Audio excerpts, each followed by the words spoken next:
Good afternoon, ladies and gentlemen. Welcome to Brevard Memorial Stadium in Brevard, North Carolina, in the mountains of western North Carolina. Got an exciting game on tap for you this evening. Brevard College, the host, will be taking on Averett University, the Cougars, the USA South Conference matchup. And we're on the air a little earlier than usual because tonight is senior night, where 4 seniors will be introduced. Brandon Crawford, Quentin Jackson, Ralph Roman III, Josh Romero, the 4 seniors in the 2019 Brevard College senior class being introduced this evening. So hang with us. We'll bring you that senior day ceremony. And then we're about 28 minutes away from kickoff. Chuck Sebastian will bring you the play-by-play, and I'm Phil DeMontmall, and I'll be providing some analysts and also a halftime program for you all. So thanks for joining us. Brevard versus Averett coming up next, and the senior day ceremony just moments away. Brandon Crawford, Quentin Jackson, Ralph Roman III, and Josh Romero. Brandon Unigas. And now for your Tornadoes on defense. At nose guard, a 6'2 sophomore, number 99, Lewis Williams III. At defensive tackle, a 5'11 senior, number 55, Brandon Crawford. At defensive end, a 6-foot freshman, number 59, Jerome Bass. At linebacker, a 6'1 junior, number 1, Stephon Kennedy. At linebacker, a 5'7 sophomore, number 36, Chris Diaz. At linebacker, a 6'2 freshman, number 4, Toby Naylor. At linebacker, a 6'1 sophomore, number 7, Eddie Dean. At quarterback, a 6-foot junior, number 25, Quentin Jackson. At safety, a 5'11 junior, number 37, Wesley Ross. At safety, a 5'10 junior, number 2, Dante Anderson. And at quarterback, a 5'10 freshman, number 22, Jock Pledger. On special teams for your Tornadoes, the kicking duties will be handled by a 5'10 sophomore, number 27, Samadi Damalis. And the punting duties by a 5'10 freshman, number 28, Jackson Youngblood. And your Tornadoes are coached by Mr. Bill Kayak.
Ladies and gentlemen, at this time, please turn your attention to midfield for a special Senior Day presentation. Tonight we'll be honoring 4 very special Brevard College football seniors and 2 Brevard College cheerleading seniors as they wrap up their tornado career. Our first senior is Brandon Crawford. Brandon is being escorted today by Coach Axel Easter, the Brevard College defensive line coach, his brother Brian Crawford, and his girlfriend, Aya. Brandon will graduate with a bachelor's degree in business and organizational leadership in the spring of 2020. Following graduation, he plans to complete an internship with Delta Airlines next fall. On the field, Brandon has been a mainstay on the Tornado defensive line over his 4-year playing career. He has played in every single one of his 37 games at Brevard College, recording 97 tackles, 2 sacks, a fumble recovery, and a forced fumble. Off the field, Brandon served as an RA his sophomore and junior years and was the Life Club secretary in 2018 and 19. Academically, Brandon will graduate a semester early and then walk in the spring. Brandon's favorite Brevard College memory is when the Tornadoes beat the defending USA South Conference champion Maryville Scots on homecoming this year. Ladies and gentlemen, number 55, Brandon Crawford.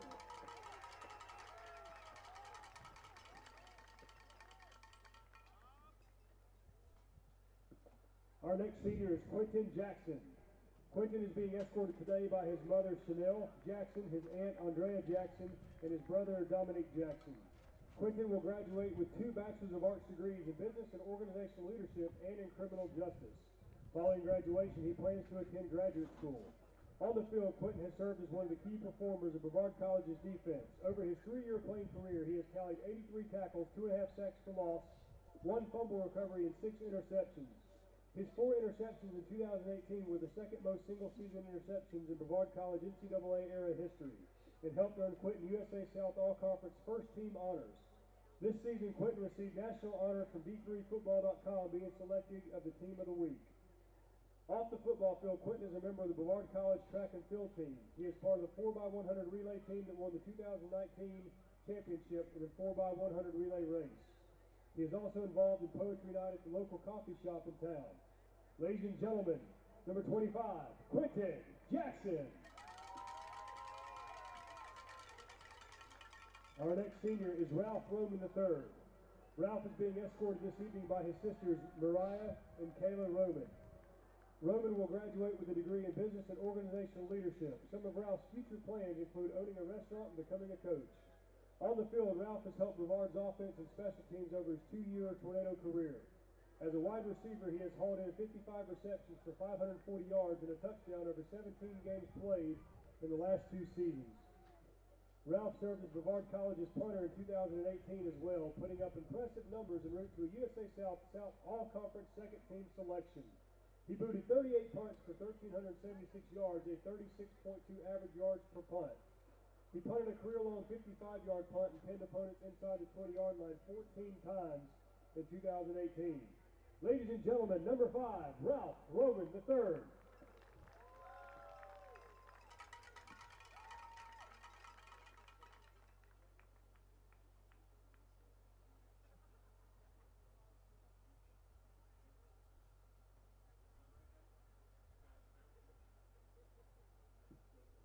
Our last senior is Josh Juicy Romero. Josh is being escorted today by his father, Luis Romero, his mother, Suanette Rodriguez, his brother, Kermit Romero, and his sister, Crystal Ortiz. Josh will graduate with a degree in business and organizational leadership with a minor in coaching from Brevard College. Following graduation, Josh plans on joining the real estate field while pursuing a second job as a coach in the local area. On the field, Josh has developed into one of the leaders on his team. He is a team captain as a member of Brevard College's football's exclusive Champions Club. Off the field, Josh is extremely active in the Brevard College community. He serves as an RA. He is the vice president of Brevard Student Athlete Advisory Committee and is a peer mentor. He was awarded the 2019 Squeezy Award and was named Brevard College's homecoming king this year. Josh has also been selected for the NCAA Student Immersion Program in 2020 at the NCAA Convention in Anaheim, California, a program that only 40 people in the entire country are selected to. Academically, Josh holds a 3.2 GPA and has been named to the honor roll 3 times. Josh's message to the NATO Nation is as follows. These last 3 years in Brevard have been a blessing for me. It has changed me for the better and has opened up new opportunities. Thank you, NATO Nation. Now let's go beat Averett. Ladies and gentlemen, Josh Romero.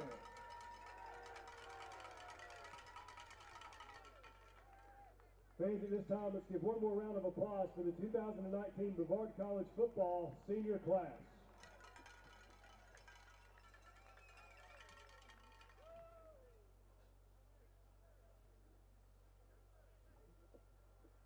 And now at this time, we'll be honoring two Brevard College cheerleading seniors. First is Jennifer Kulo. Jennifer is being escorted tonight by her mother, Susan Kulo. Jennifer plans to graduate Brevard College in the spring with a degree in criminal justice with a minor in psychology. Her future plans are to attend graduate school to obtain her master's in social work. Academically, Jennifer has been able to earn the honor roll every semester at Brevard College. Ladies and gentlemen, Jennifer Kulo.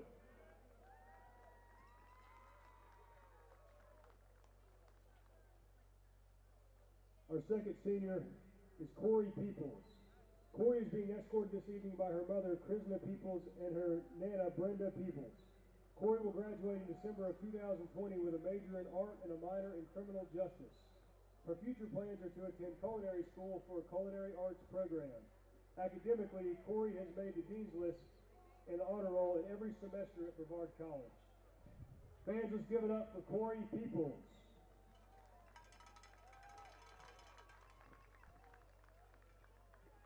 And ladies and gentlemen, let's give one more round of applause for these two Brevard College cheerleading seniors.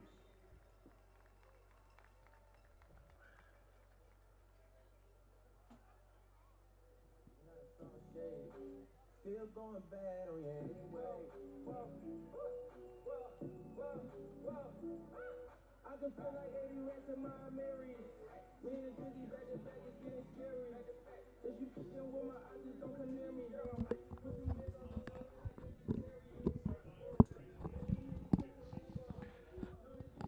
All right, so glad you're able to join us for that senior night presentation. 4 Brevard College football seniors introduced and congratulated on their careers. Brandon Crawford, Quentin Jackson, Ralph Roman III, and Josh Romero. Also 2 cheerleaders were honored, Corey Peoples and Jennifer Kulo. So congratulations to those seniors, a well-deserving honor for those 4 football seniors and 2 cheerleading seniors. And as we approach kickoff here, 16 minutes until kickoff, I'd like to bring in the play-by-play voice of this year's Tornadoes, Chuck Sebastian. Chuck, thanks for joining the program. Thank you, Phil. Appreciate it. Glad to be here. And, of course, a different start to tonight's football game for me, at least. Last night up doing some high school football in Middlesboro, Kentucky. Kickoff temperature was 32 balmy degrees.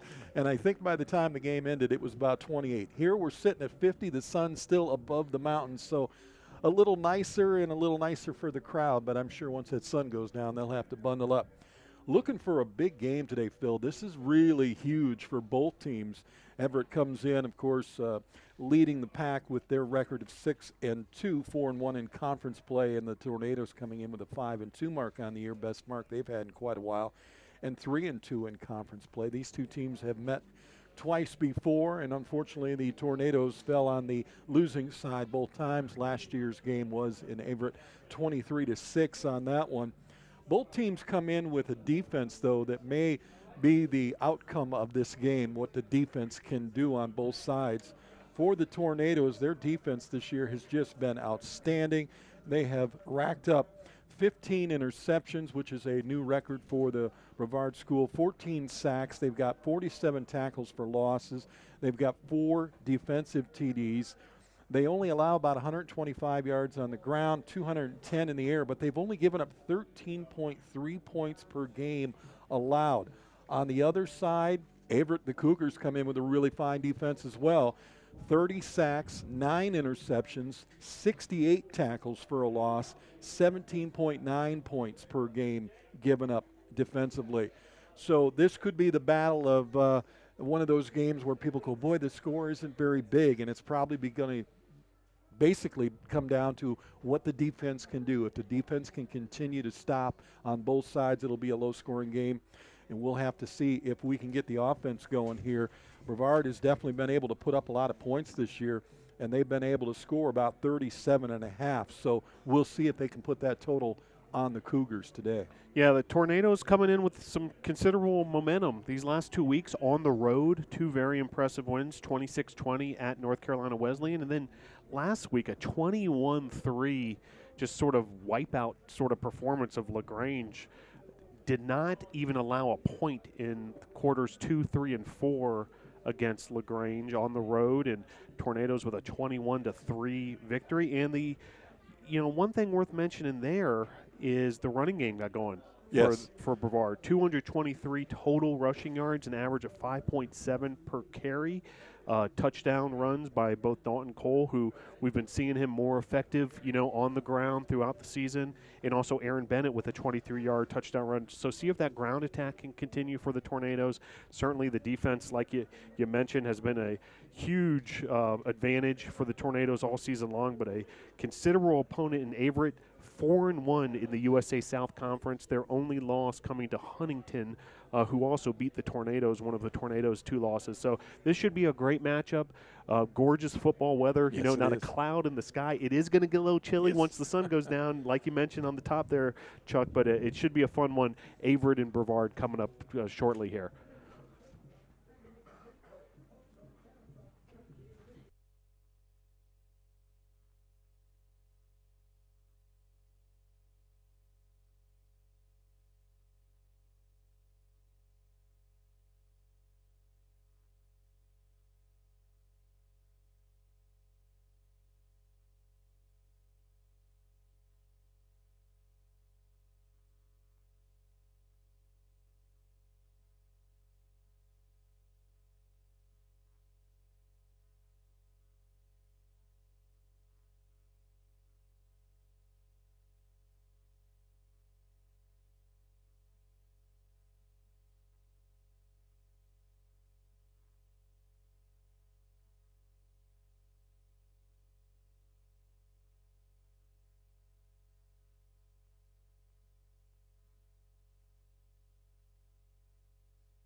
All right, once again, do want to congratulate the 4 football seniors who were honored this evening, along with the 2 cheerleaders. Brandon Crawford is going to graduate with a bachelor's degree in business and organizational leadership this spring. Plans to complete an internship with Delta Airlines, which is an exciting career path for Brandon. On the field, he's been a mainstay on the Tornado defensive line over his 4 years. Played in every single one of his 37 games at Brevard College. He's got 97 tackles on the career entering this evening, 2 sacks, a fumble recovery, a forced fumble. He was a RA his sophomore and junior years and was the club secretary for the Life Club this past year. And he's going to graduate a semester early and then actually, walk and receive his degree next spring. So really nice job both on and off the field for Brandon Crawford. Also honored senior Quentin Jackson, number 25. Tornado fans certainly are familiar with Quentin Jackson, one of those exciting defensive backs for the Tornadoes. He'll graduate with a double degree, business and organizational leadership as well as criminal justice, and plans to attend graduate school following graduation. Over his 3-year playing career, 83 tackles, 2.5 tackles for loss, a fumble recovery, and 6 interceptions. His 4 interceptions last season were the single most single-season interceptions in BC's NCAA era history. USA South All-Conference first-team honors last season. And earlier this year, was named to the D3Football.com Team of the Week. A key member of the Brevard College track and field team as well. Part of the 4x100 relay team that won the 2019 ECAC Championship 4x100 relay race. Ralph Roman III, one of the seniors as well, number 5. Ralph Roman III, a very effective wide receiver for the Tornadoes, also was a huge performer on special teams last season, punting the football. He'll graduate with a degree in business and organizational leadership. His future plans include owning a restaurant and perhaps becoming a coach as well.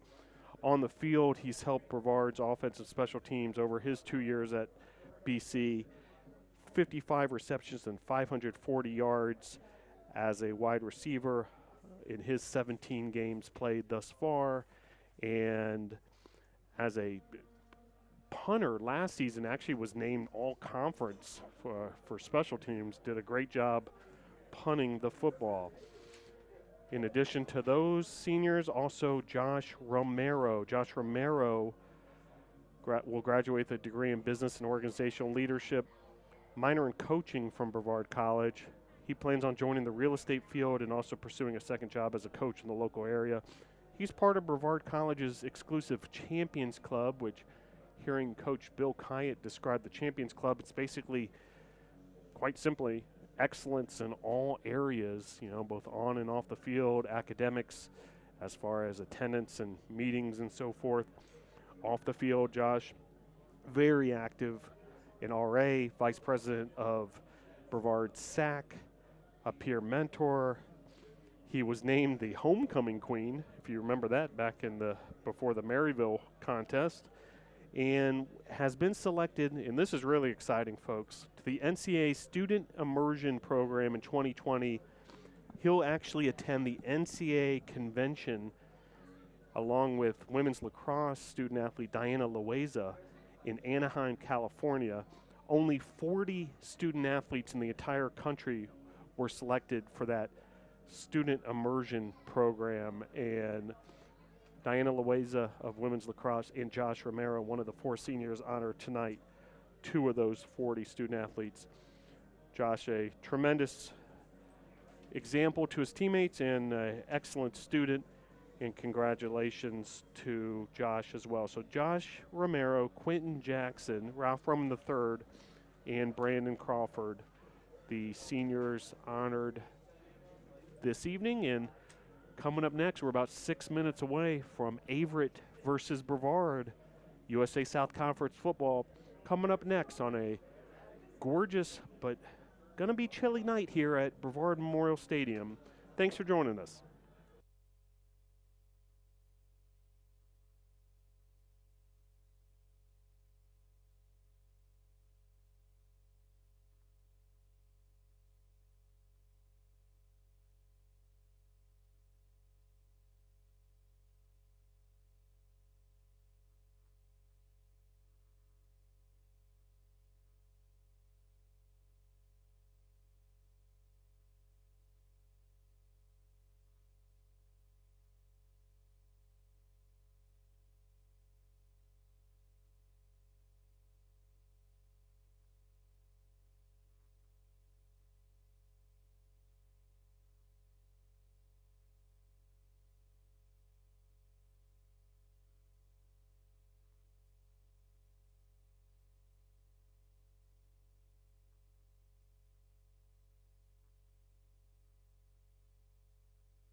And good evening, ladies and gentlemen. Welcome back as we get set here from Brevard Memorial Coliseum.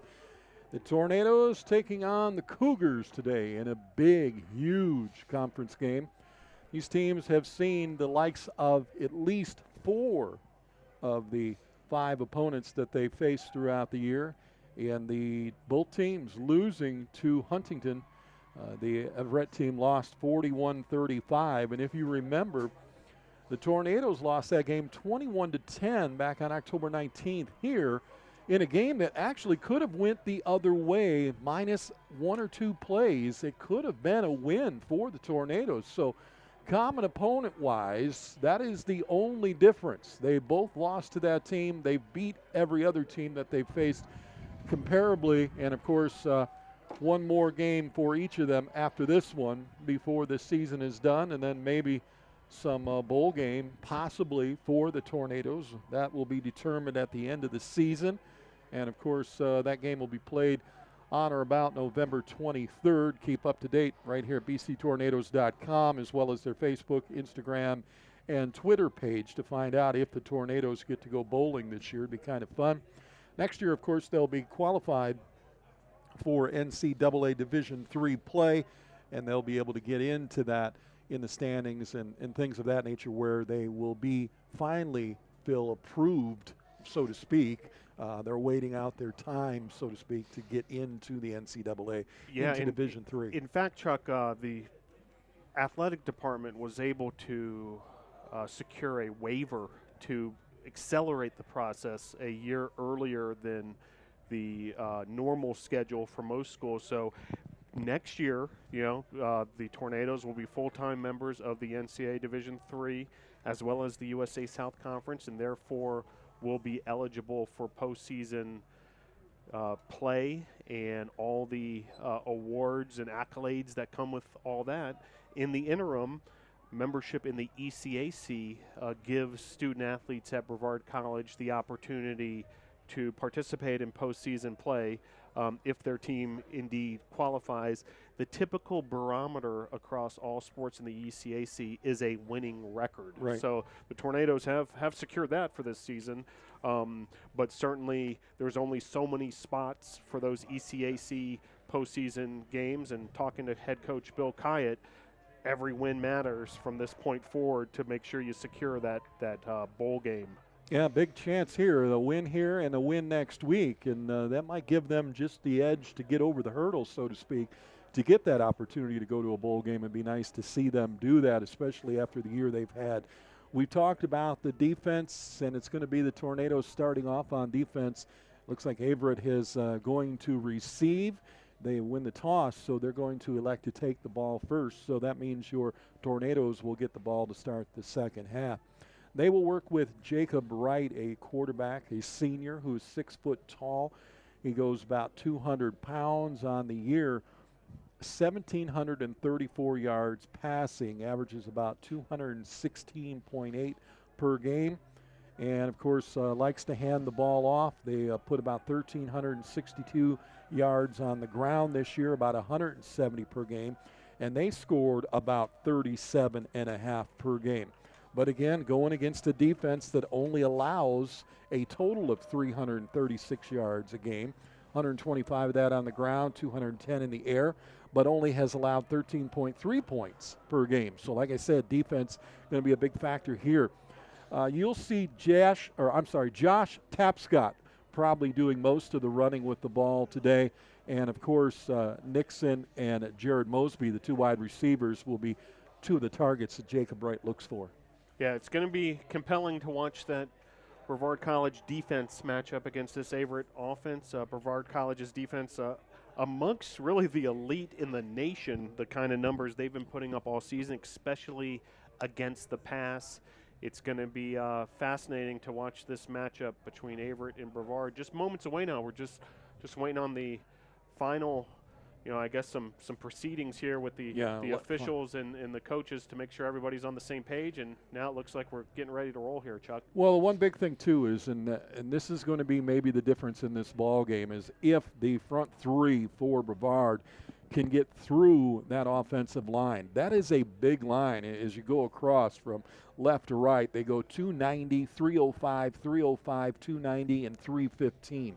Probably one of the biggest offensive lines that the Tornadoes have played against other than the Huntington game, and that was a big left side. The right side wasn't as big, and that is where Huntington ran that ball through the left side, and they really kind of dominated the ground game against the Tornadoes. So if the front three, Williams, Crawford, Bass, if they can get in there, Romero, if they can get in there and get to that quarterback and give him a little trouble, maybe they won't be able to pass the ball as much. They're still going to run the ball. There's no doubt Tapscott and Chris Francis going to get that ball. Well, and the big change this year defensively for the Tornadoes was going from a 4-3 to a 3-4. And so watch outside linebackers Stefan Kennedy and also Eddie Dean, number 1 and number 7. They might be able to provide some rush from the perimeter for what you're saying there, Chuck. Yeah, if you can get the A-gap shut down, you can bring the outside linebackers in. There's the kick high in the air brought by one of the upmen at the 25.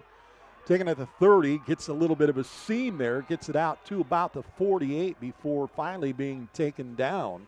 Nice little run and a nice field position to start here for the Cougars. And as mentioned, Averett will come out with Jacob Wrights.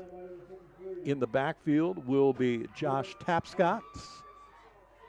And it looks like he's going to set up with 2 wide to the right side and a receiver to the left. Right now they are on the far hash mark and now asking the ball to be moved over to the inside hash mark. And that's where we'll start. So we'll go with 1 man in the backfield. That'll be Tapscott right in the shotgun pistol formation, and it's a handoff right up the middle. Hit there by about 3 blue jerseys, and they're going to give him a few yards. Looks like they're going to move him to about the 48-yard line of the Tornadoes. It'll be second down. And you worth mentioning, you see him heading off the field and pumping up his teammates. Josh Romero, the senior, getting a start up there on the defensive line and starting that first snap for the Tornadoes. Right there at the nose guard position as Wright throws to the sideline. It is caught and then knocked out of bounds. Did he get to the stick will be the question. It looks like a first down. Yep, looks like he just got past the sticks by about a yard or two. So it'll be a first down, and the first down of the game to the 40-yard line of the Tornadoes for Wright. Again, 3 wides, handoff again, right up the middle, grabbed and held on to quickly, maybe getting a yard there, getting inside the 40 to about the 39 is Josh Tapscott.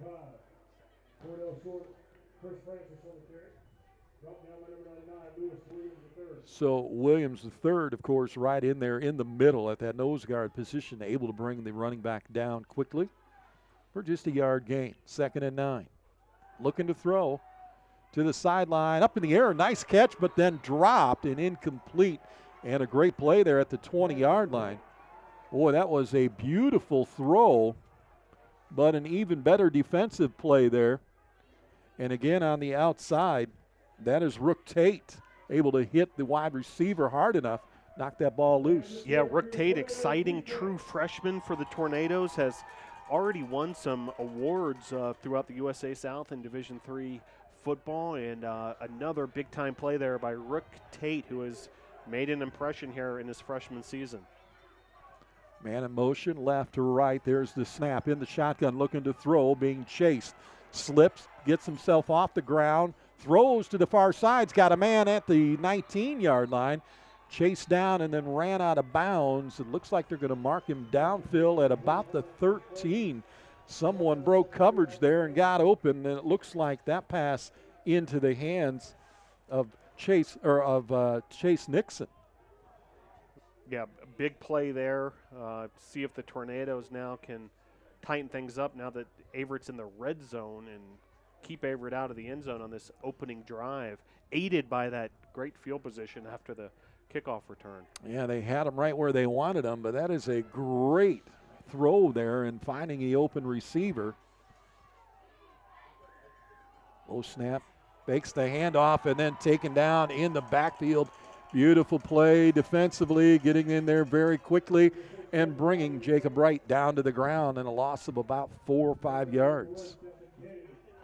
Kennedy, as you mentioned, one of the outside linebackers, doing the job and getting in there and making a great play. Yeah, number 1 uniform number, a very exciting player out of Glendale, Arizona, Apollo High School, Glendale Community College, and has made a big impact this season at that outside linebacker position in the 3-4 alignment. Go shotgun formation, handoff right side, breaks a tackle, then swarmed and pulled down.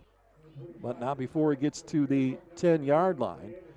That is Francis again in the backfield. Both the running backs are really kind of stocky. They're both 5'9". They both go about 210 pounds, and they're like fire hydrants, but they run very low center of gravity. Key third down here for the Tornado defense. About 3rd and 6. Yeah, they got to get inside to about the 4-yard line. Looking to throw. Push to the right side, being chased, grabbed, pulled down, and grabbed and held on to, and another fantastic play. This time on the outside again by Eddie Dean, pulling him down. The outside linebacker comes through, chases him down. That's one thing that Brevard really has in their outside linebackers is speed going left to right on the field. It's really hard to open up that area. Yeah, we saw Kennedy make a play earlier in this possession. Now Eddie Dean, and really knocking them out of what was going to be a just kind of a chip shot field goal to something a little more challenging here. Cole Westbury, snap is good, hold is good. He has only made 1 field goal all year. Make it 2 as he connects there for about 38 yards. 38 yards. So the first score on the board is going to be a 38-yard field goal. Cole Westbury, also the punter for this team, had made but 1 field goal all year. We'll come back in just a moment right here on BCTornadoes.com.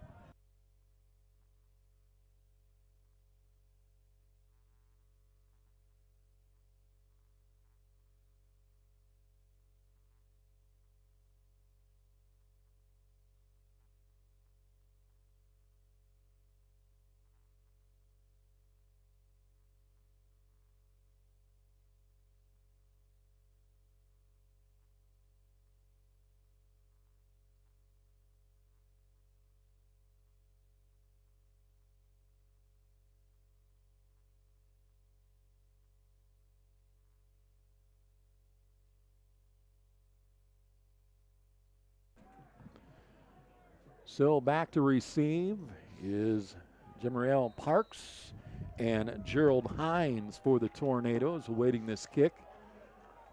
One at the 10, the other right around the 5-yard line. Now both move up a little bit. Waiting the boot here from Westbury, who just made the field goal.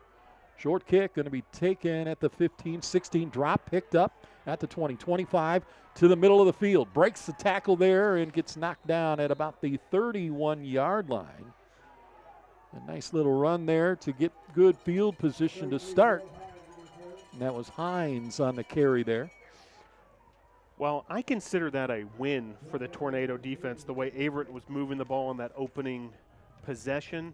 The big play by Eddie Dean to get the 3rd down stop. And even though Averett makes the fairly long field goal to go up 3-0, big stop there for the Tornado defense.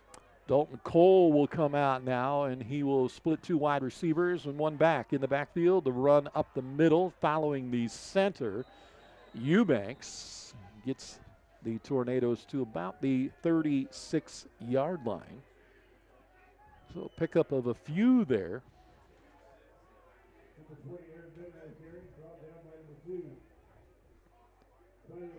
And the tackle again by Keaton, the strong safety, coming up from the safety position on maybe a blitz package.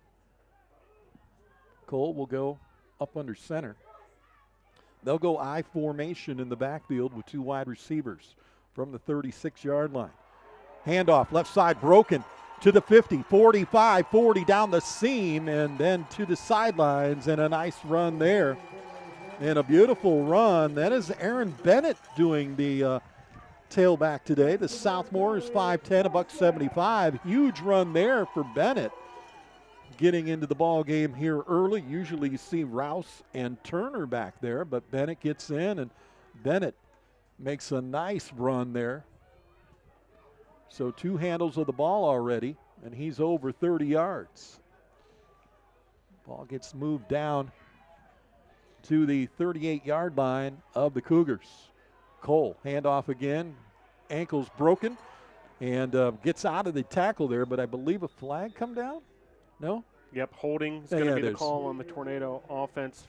Flag in the offensive backfield for the Tornadoes. Tornadoes looking to establish that ground game early on. Had a big game rushing last week at LaGrange.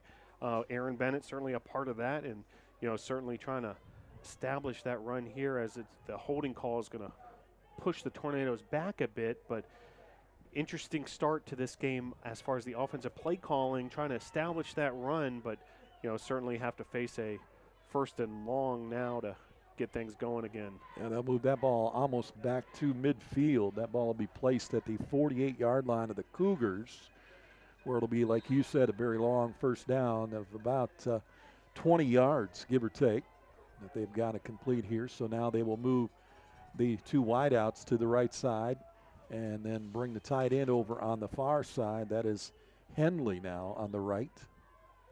Under center, handoff out of the backfield is the sweep from the running back, and going to get back to the line of scrimmage. Not much gain there on that play.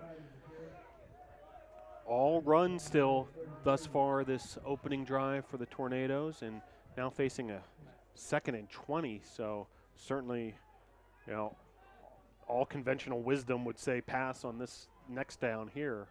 Surprising, changing up the and keeping everybody fresh into the backfield.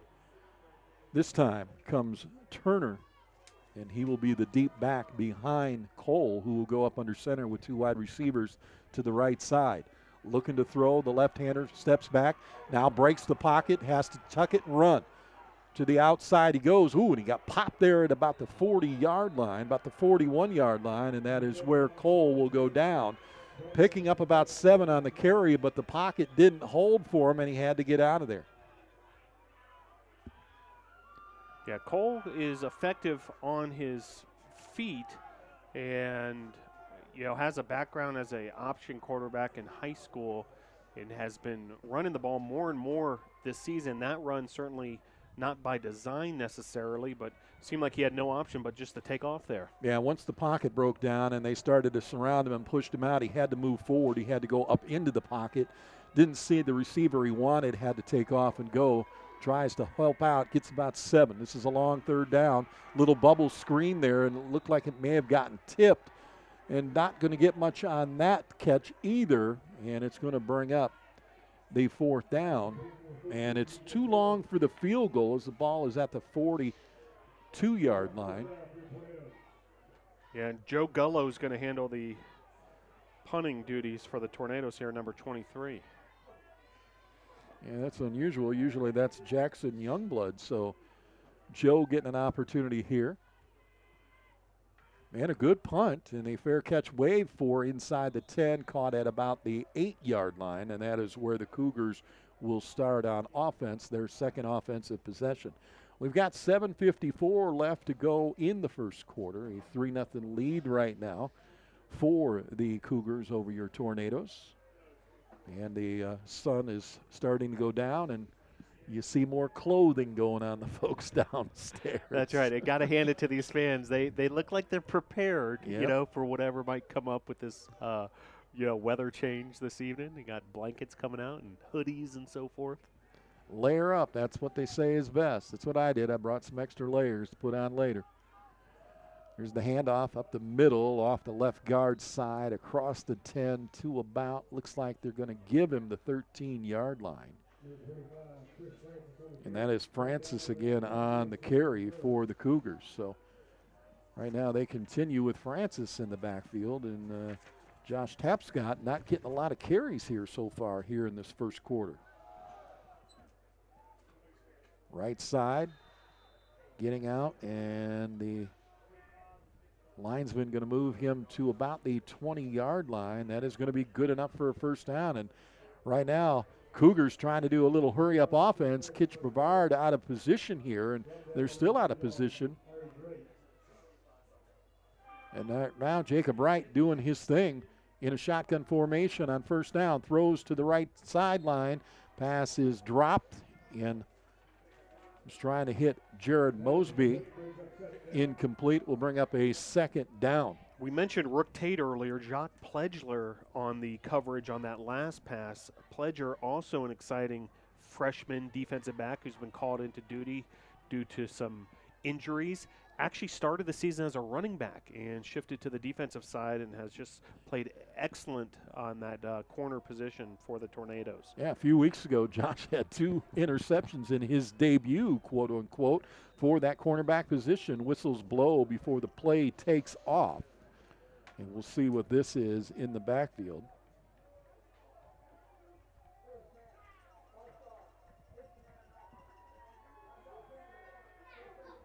Now they're going to call that one against Cullen Moore, the left guard. And that is going to back him up to the 15-yard line.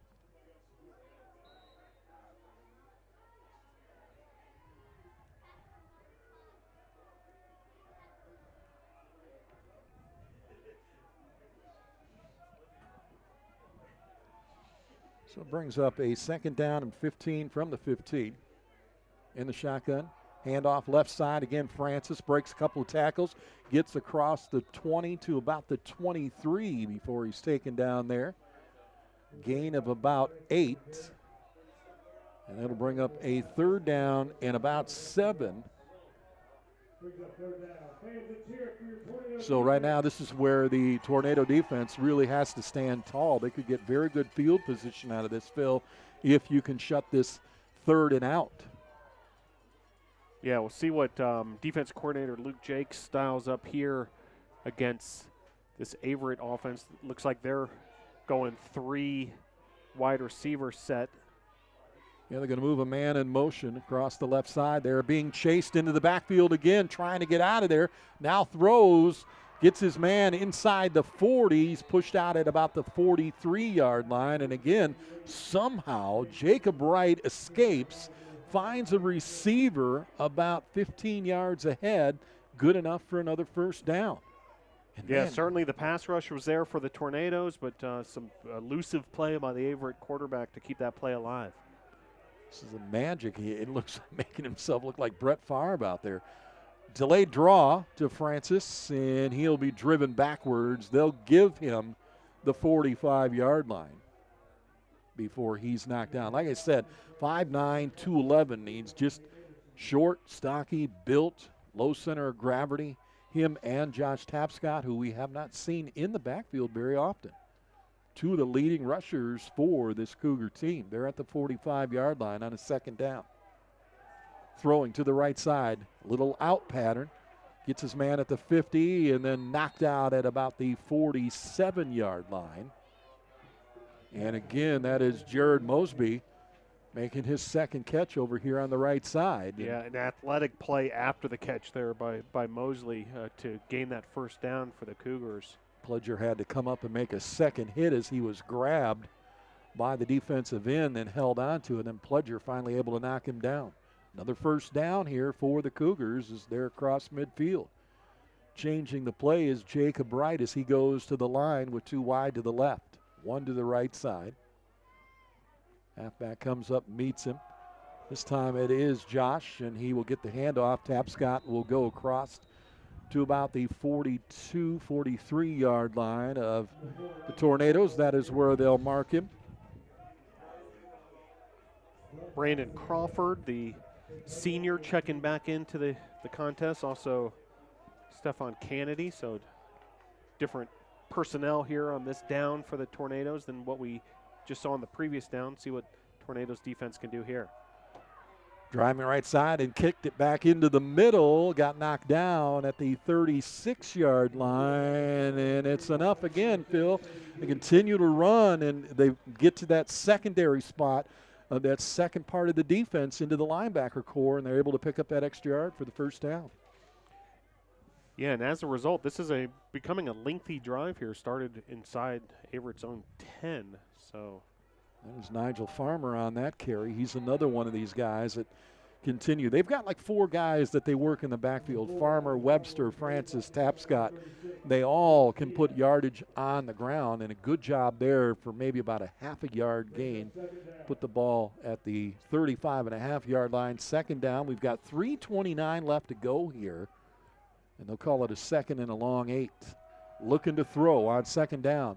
Little screen. It was tipped and knocked up into the air, and unfortunately for Brevard, the closest linebacker couldn't get his hands up in the air. He was going for Nigel Farmer coming out of the backfield there. Yeah, Eddie Dean was nearby. You could see him kind of, clapping his hands in frustration on what could have been there. But, brings up, bottom line, another third down opportunity here for the Tornado defense to, end this drive here. They've picked up on the third down 3 times in this drive, and Tornadoes need to knock this one down as you get a man in motion from left to right. Looking to throw again is right. To the right side, got his man hit. Was he inbounds? No. The umpire on the sideline says incomplete. He was out of bounds when he caught the ball. That brings up a 4th down.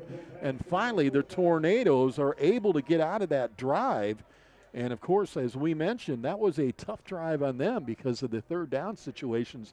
3 times they would give up that first down. Yeah, Jock Pledger and Dante Anderson on the scene there on that third down stop, and creates a punting situation here. Apparently this is out of their field goal kicker's range, so we'll have a punt here for Averett. So big time stop there after Averett was really moving the ball on this past drive. Well, the punter is the place kicker as well, so Cole Westbury will be back to punt.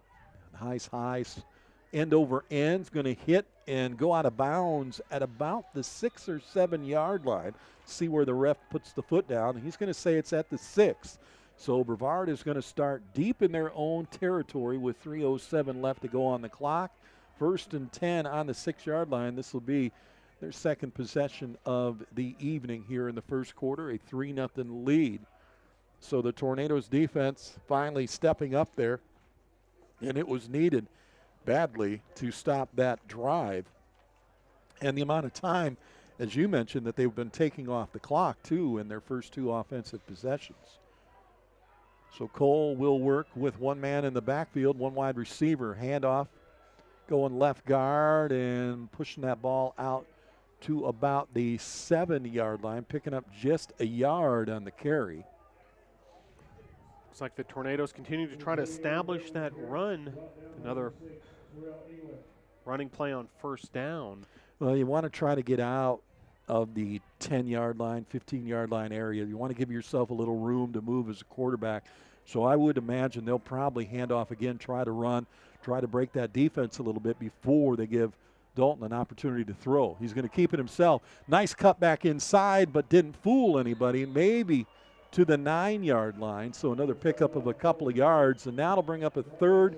It's manageable, but you would like to be less than 5. Yeah, that was a design run for Dalton Cole there, hearkening back to his days as an option quarterback in high school, and Averett seemed like they were able to snuff that out, but big third down here, you certainly would prefer not to go 3 and out after the defense just had to endure a long drive on Averett's side of things.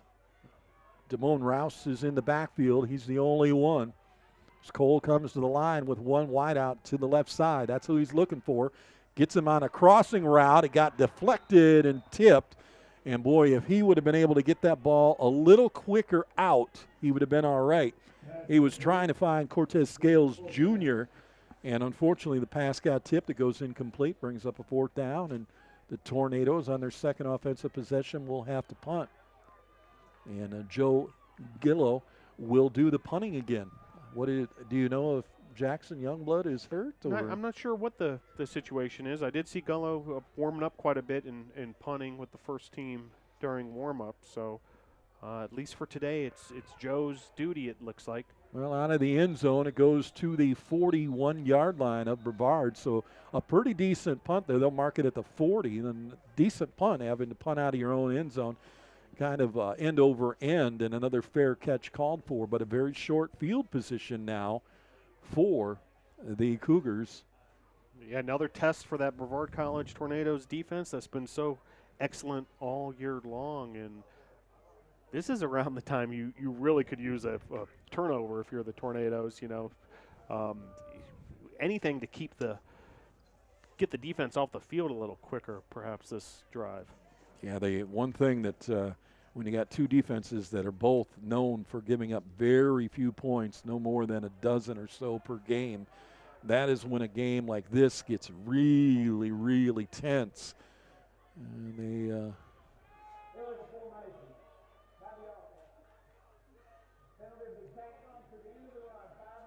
they've called a 5-yard penalty on a formation call against the Tornadoes, so they'll tack that on.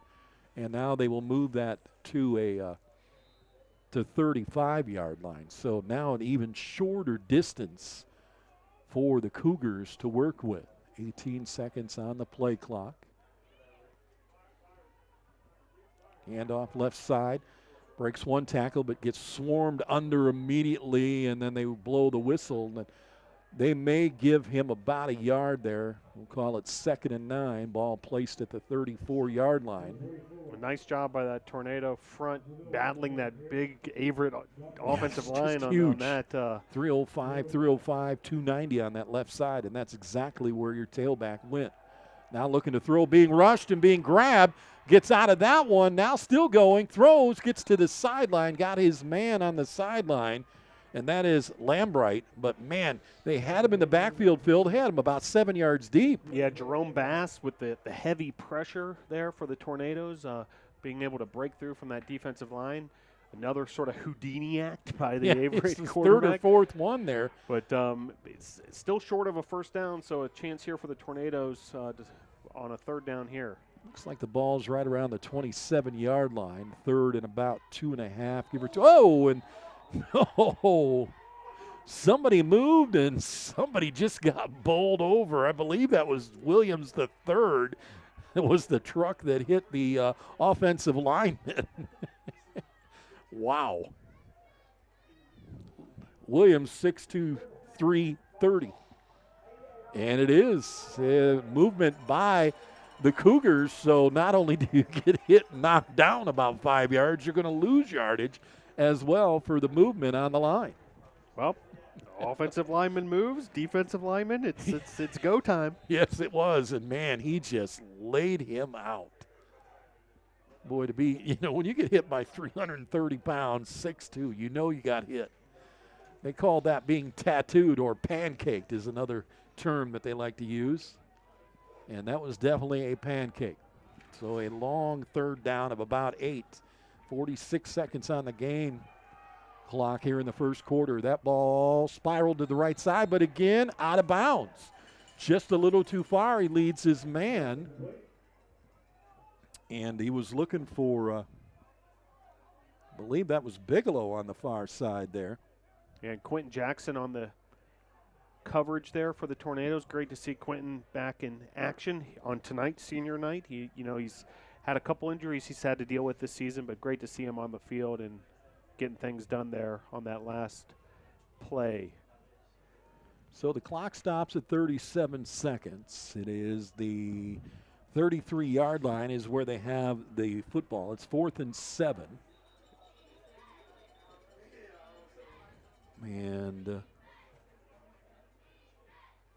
like we're going to get a timeout. Yeah, what was interesting there, if unless my eyes were deceiving me, Averett was lining up for a field goal, which would have been from 50 yards as far as where that holder and kicker were setting up there. But now looks like another personnel grouping's heading out here. Yeah. So perhaps that was what the timeout was about, was like, whoa, wait a second here.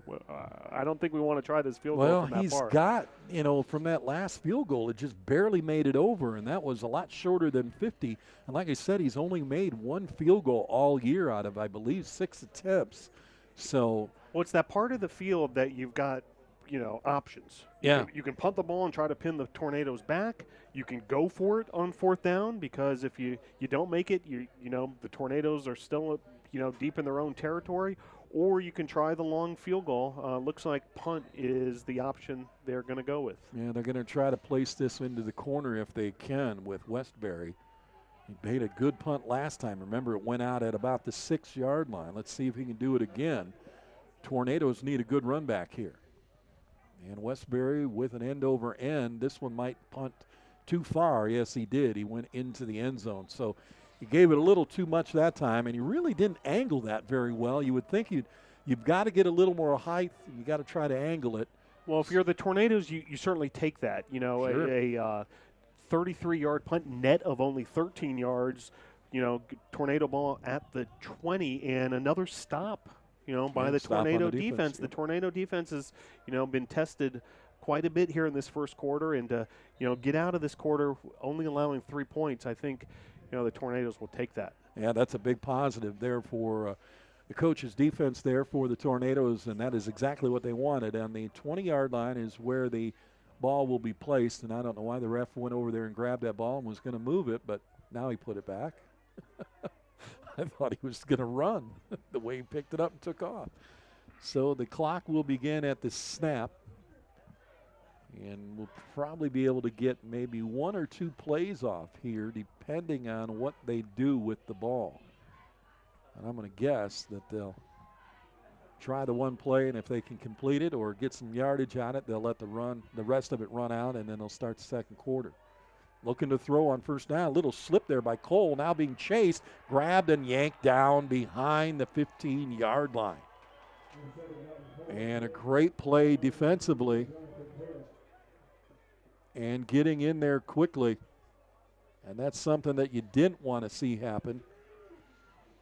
And for the Cougars, that is Jonathan Terrell getting in there from the defensive tackle position. And the clock will run out, and we will end our first quarter. So it is a 3-0 ball game. Averett on top of your Brevard Tornadoes. We'll come back, second quarter action in just a moment right here, bctornadoes.com.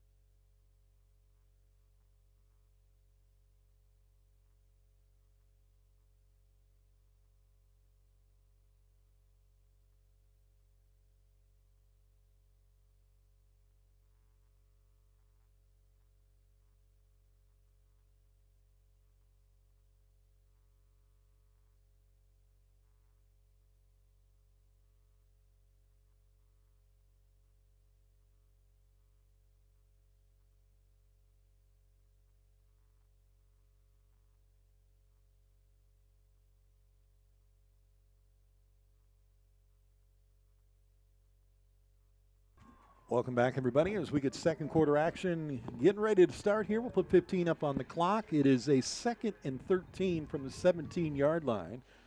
The Tornadoes out onto the field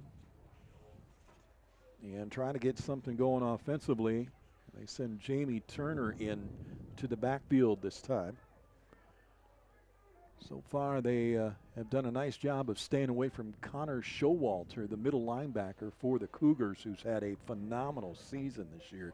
A senior with a couple of interceptions, about a half a dozen tackle for losses, and he can really play. So staying away from number 34 on the field right now for the Cougars.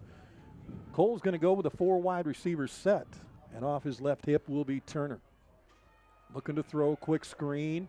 Out to the outside and over the hands of the outstretched receiver there, and it'll bring up a 3rd down and 13 as that one falls incomplete.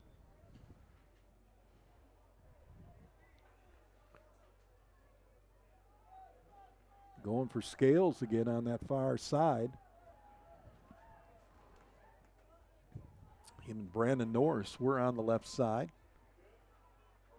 We'll see what they dial up here on a 3rd and very long 13. Deep again in their own end zone and dang near in their own end zone, and they just haven't been able to get past that 20-yard line. Pocket starting to collapse. Got rid of it. Nicely done. To the 27 and across to the 33. Great pickup there. That's exactly what the Tornadoes needed. Ralph Roman the third, the senior coming up big there. The yards after the catch really making the difference. And, the Tornadoes desperately needed that first down, just their second of the contest. But perhaps that connection, Cole to Roman the third, will get this Tornado offense going. And that connection was really getting quite good last year at the end of the season. And I'm really kind of surprised that Roman doesn't have the yardage that he did last year at this point. But good to see him get up there and the senior on senior night doing his thing. Just about lost that ball on the handoff there. Goes to the 35, wrapped up there immediately by the front four. Harabin, Pullman, Merritt, and Ledbetter for the Cougars. And you've got to make sure that you hold on to that ball, and when you tuck it, you've got to tuck it. And he just kind of pulled his hand off. It looked like maybe he was going to change his mind on the exchange. 2nd and 8. They get 2 yards out of it. Ball on the 35-yard line. And now Cole will work with 3 wide. Trick play, and it's a direct snap going back. I haven't seen that one done in a while. And I believe that was a direct snap to Jamie Turner.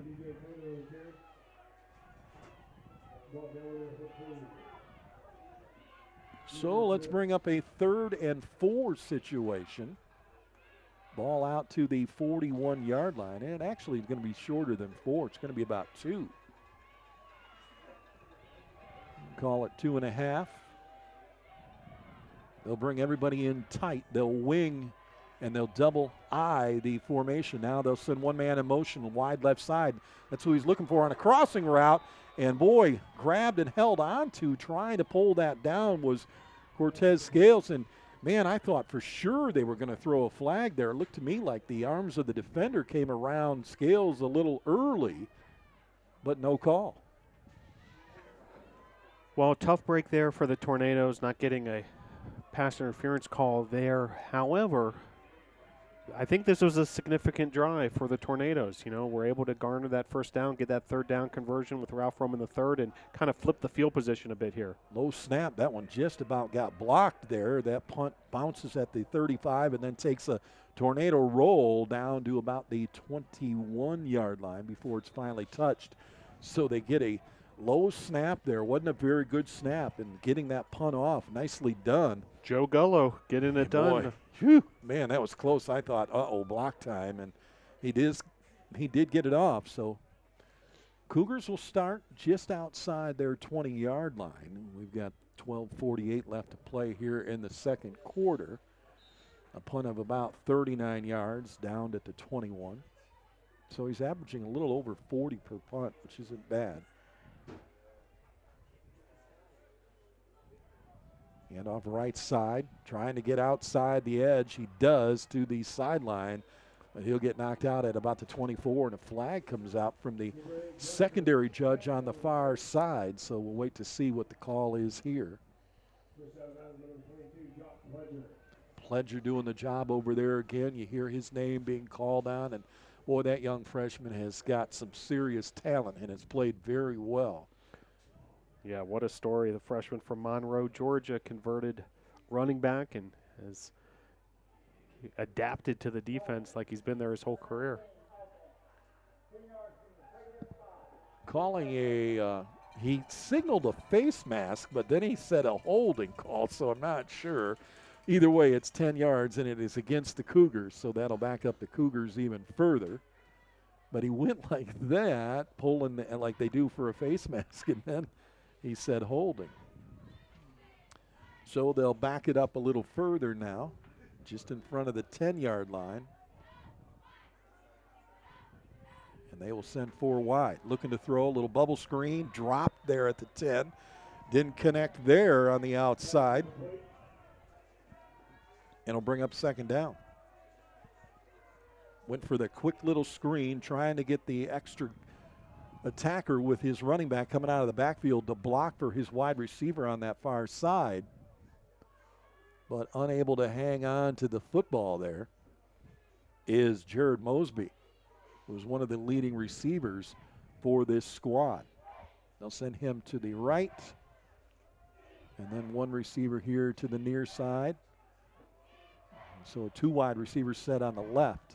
And you can see the Tornadoes in a nickel package here, second and long.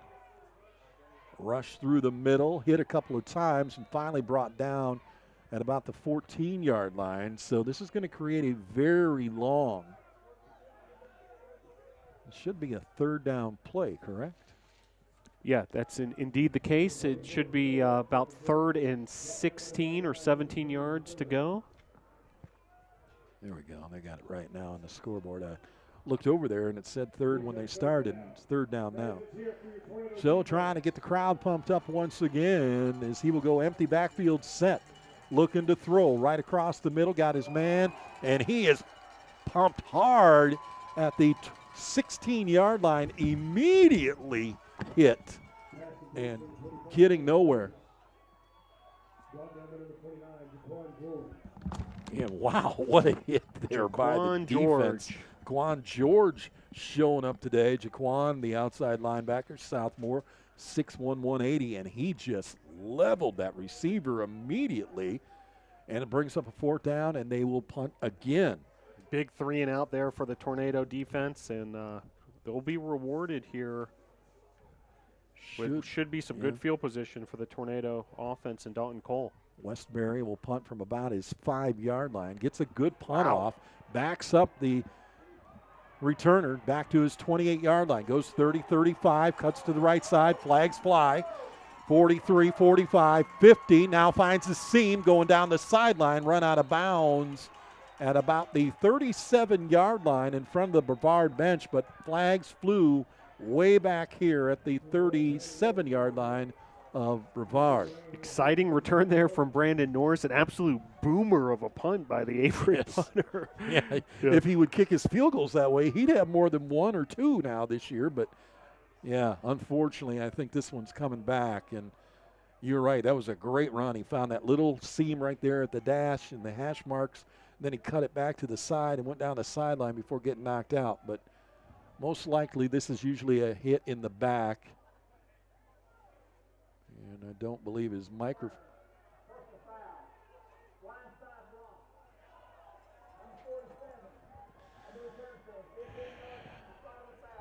Yeah, it's a tough one there. They call it a blindside block that's hitting a defender coming at you from the side. He doesn't supposedly see you when you're making that block, and it's tough on the offensive gunner people to block that way. So, unfortunately, a great run there by Norris is nullified by the penalty, and the Brevard team will start on their own 21-yard line with just under 11 minutes to go, 1st and 10.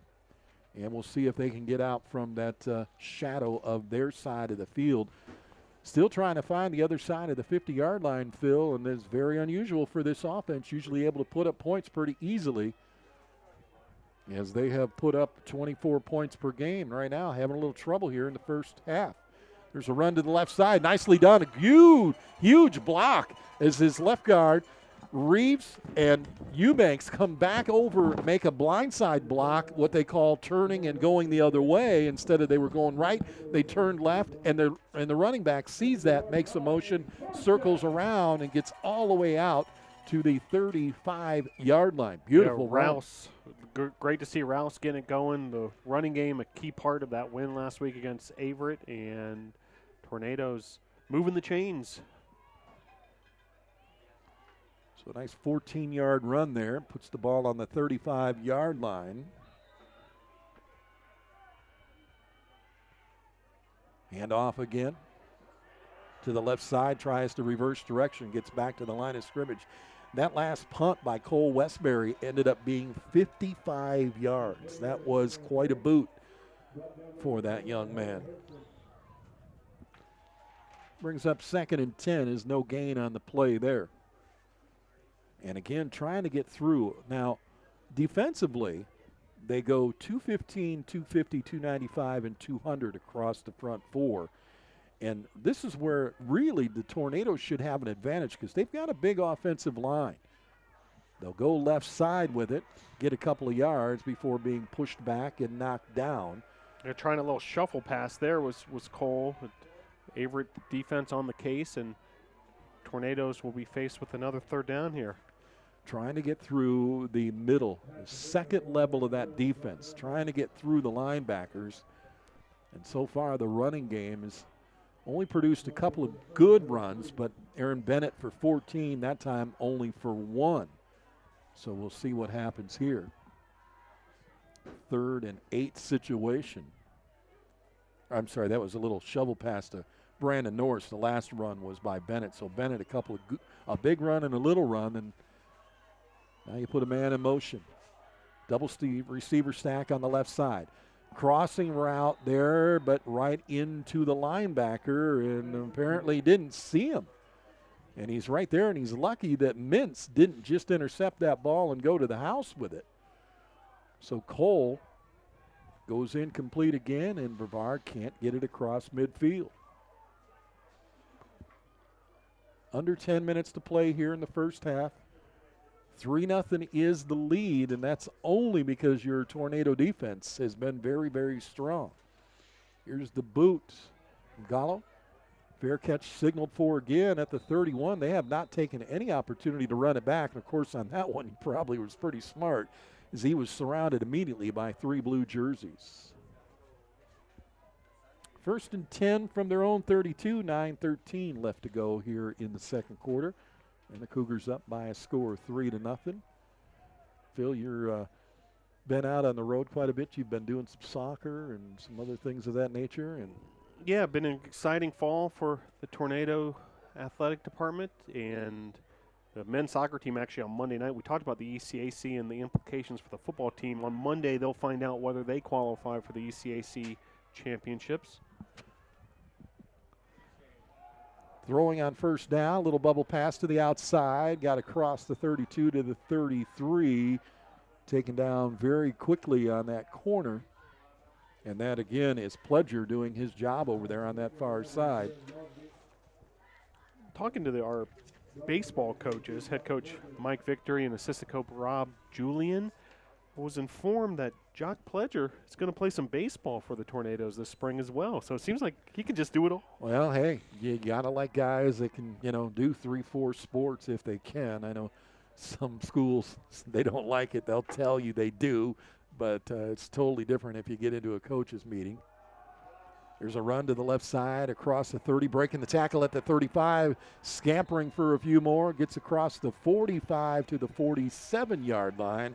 And again, Chris Francis, that big tailback, able to make his way, breaks a couple of tackles and gets into the secondary. Finally dragged down there by Stefan Kennedy. You don't like seeing Kennedy make tackles that far beyond the line of scrimmage, but kind of a testament to his speed and his ability to get all over the field. First down situation, a handoff again up the middle. Broken down, cross midfield. They'll get to about the 49. And again, Chris Francis continues to pound that rock right up into this big defensive line. And they have double-teamed Williams. He hasn't been able to get off the ball. And, of course, Williams is dealing with 305, and 290 right in front of him. So he's getting double-teamed, and that's not an easy task. Again, that bubble screen to the 50, 45, 40, brought down at the 39. That is going to be Jared Mosby. Kennedy again on the tackle, but again, beyond the first down markers there as Averett continues to move the ball here. Well, they quickly go to the line back and forth and really have been kind of, it's not really a hurry up offense, but they have really been getting to the line quickly. And under 7.5 to play here. Ends up being another 1st and 10, ball inside the 40 of the Tornadoes. Handoff right side, following that right side of the line at 290 and 315 pounds. The right tackle, Michael Head. And they'll push for another few yards and get that ball to the 36-yard line. Well, the running game will work for you if you've got a good offensive line, and you can see they do. They can definitely put up some numbers, and they have this year in their running game. And in that running game, they have put 1,362 yards on the ground in their games so far this year. Being rushed, being tackled, being grabbed, being thrown around like a rag doll all the way back to the 44. Then the ball came out. But they're going to whistle him in the grasp, it looks like, at about the 47-yard line of Brevard. Huge sack. And they just were all over the top of the quarterback. And again, coming in there, Dakota Cochran getting a huge sack there. But he came through, Phil, untouched. And it almost looked like the line opened up, and he went right through the middle, and nobody was there except the quarterback. Yeah, just a remarkable play and completely changed the dimension of this drive here for Averett. A run back through the middle and upended right there at about the 43, 44-yard line. And a good job there again.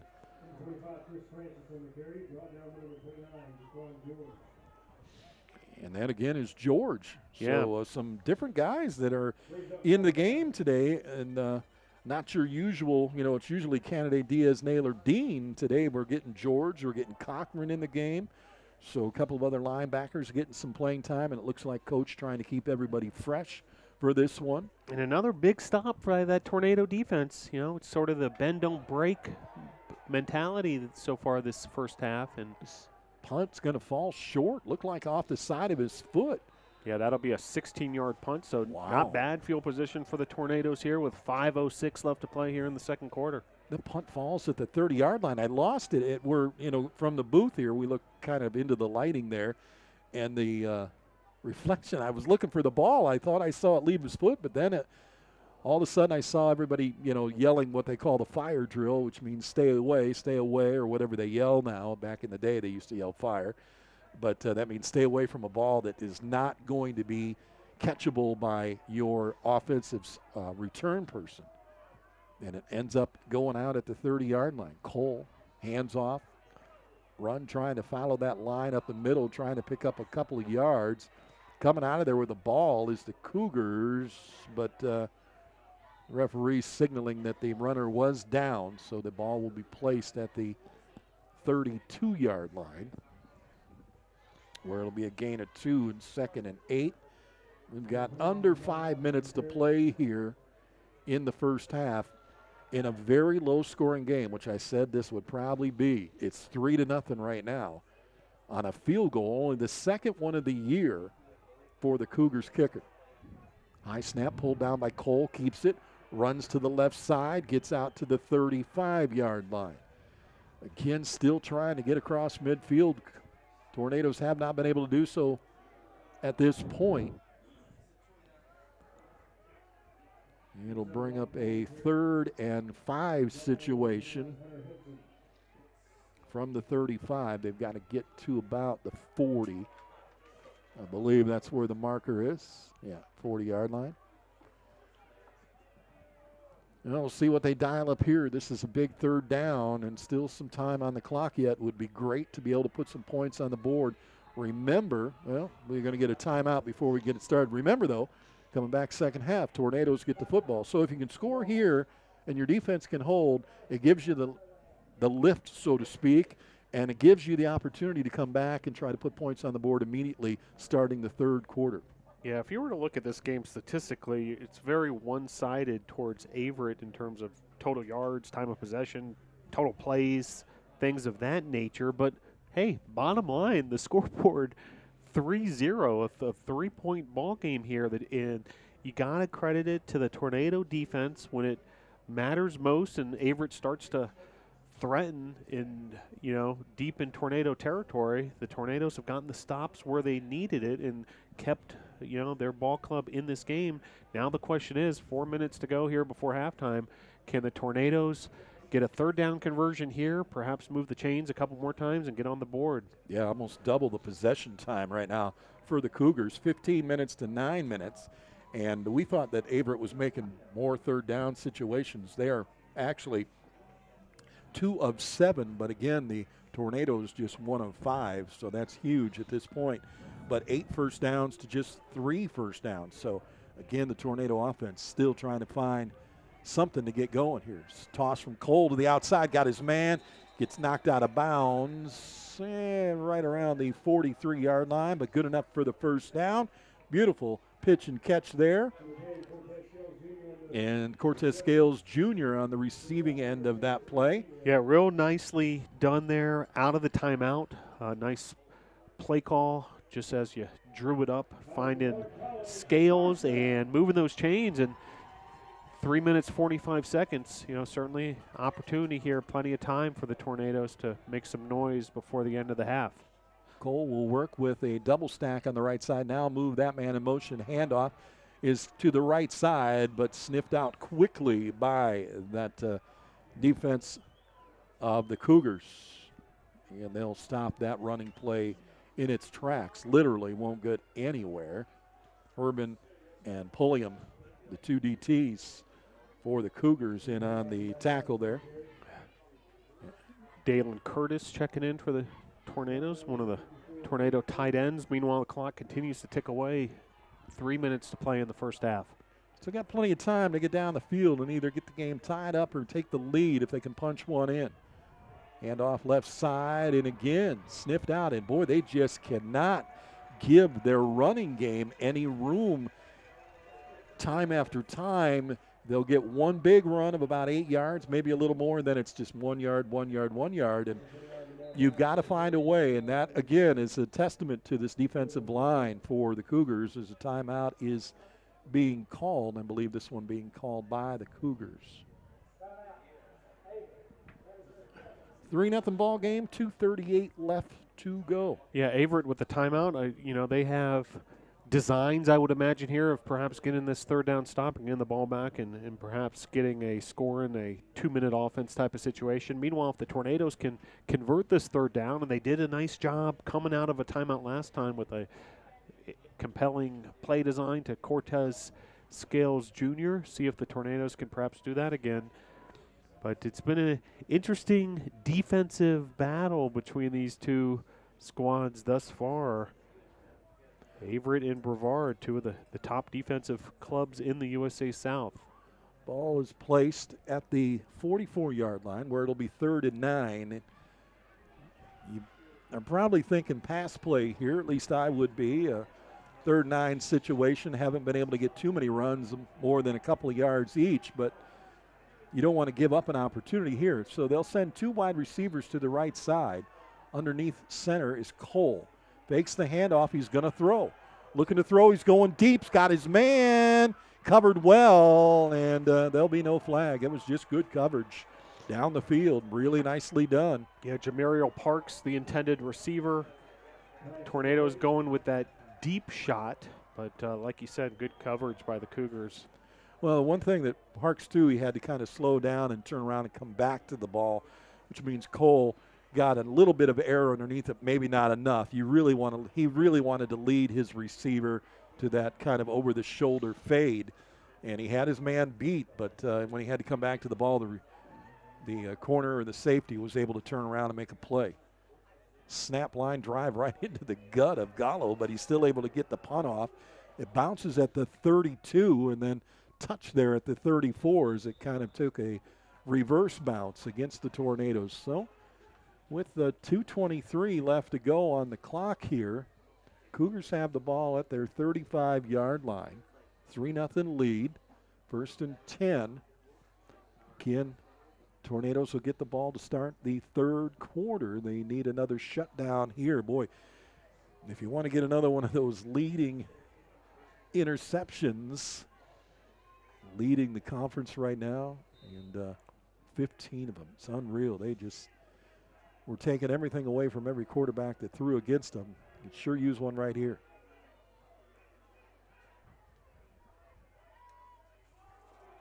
They're going to stay on the ground and run to the right side. Good tackle from behind, pulling at the shoulder pads and yanking the runner down.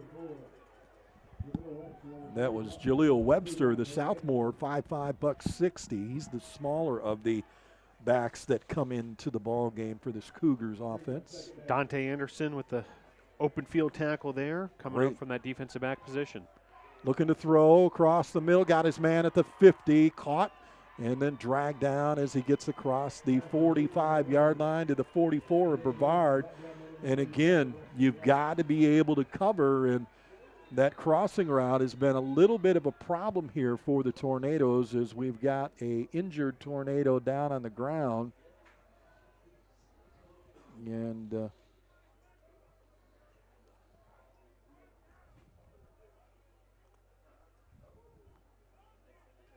unfortunately, he's covered up by all the numbers out there, so I can't see who's down. He's down at about the 40. I want to say it's Rook Tate, but I don't want to jump to any conclusions just yet, but it looked like 33. And it is, but he is up, and he is moving, and he's walking to the sideline, which is good news because Rook has played at a couple of pass breakups tonight and a couple of good tackles. So he'll have to come off the field, though, for one play. We've got $1:53 left to go here in the first half in a 3-0 ball game. Cougars just picking up a big first down, 20 yards to Jared Mosby. Jared Mosby, he is the weapon that Jacob Wright likes to use. He comes out of that slot position, does a little crossing route, and he was right there in the middle of the field. They'll work in the shotgun. Now they'll move Francis behind the quarterback. Hand off to Francis. He's grabbed from behind by the defensive end. Will come off the left side. It might have been Jerome Bassett gets in there.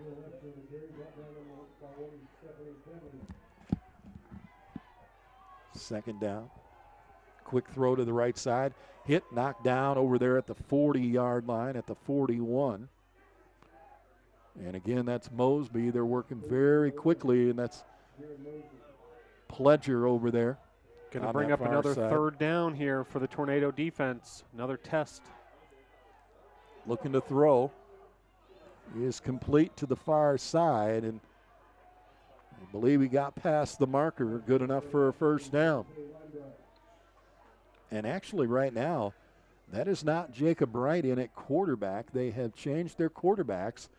That is Brian Jackson, a freshman at 6'205". Yeah, Bryce Jackson. Bryce Jackson, my son, sorry.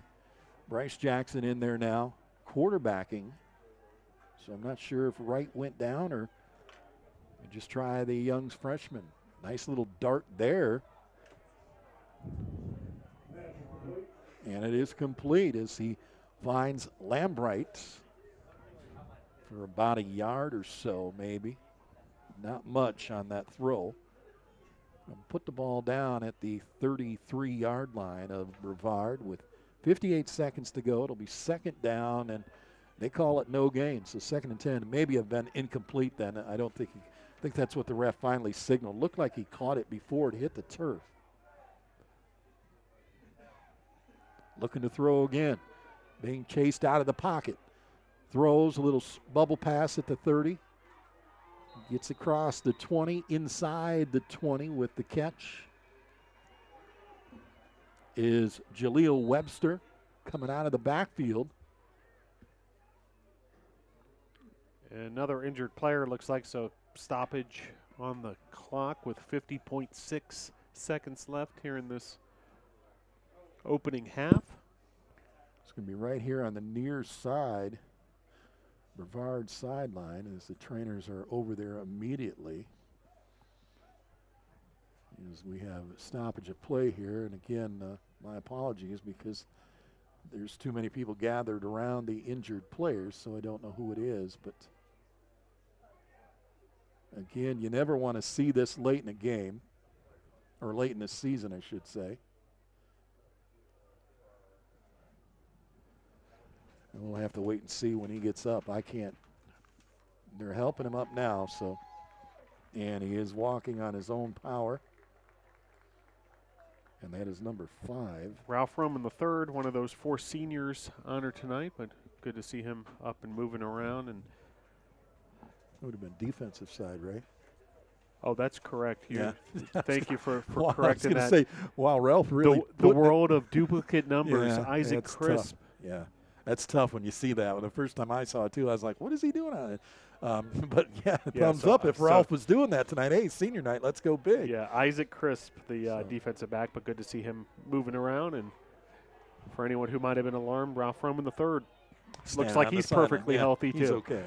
1st and 10 on the 18-yard line of the Tornadoes with 50 seconds to go are the Cougars trying to get more points on the scoreboard. They lead at 3-0, throwing and hit as he tries to throw. Sack taken down at the 24-yard line. And, boy, I'll tell you what, the Tornado defense showing up big there. In on that play was 42-8. So that Dakota is Cochran. And Langford, Wyatt Langford. Yeah, Wyatt Langford. Quick hurry-up play there to the 20-yard line. That pass is complete as they go with a little hurry-up. 17 seconds left to go. And Francis coming out of the backfield catching that ball. So the last time out for the Cougars. So they're just inside the red zone with 17 seconds left to play here in the first half. It'll be a 3rd down situation. And they've got to get, I believe, to about the 7-yard line. So it should be 3rd and 10.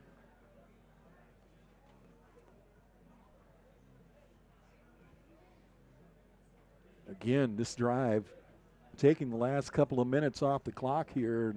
They're going to end up with about double the time of possession against the Tornadoes here in the first half. Both these teams average about 29 minutes per game of ball possession, but right now the possession favoring the Cougars, but the Tornado defense standing tall right now. They need one more big play here.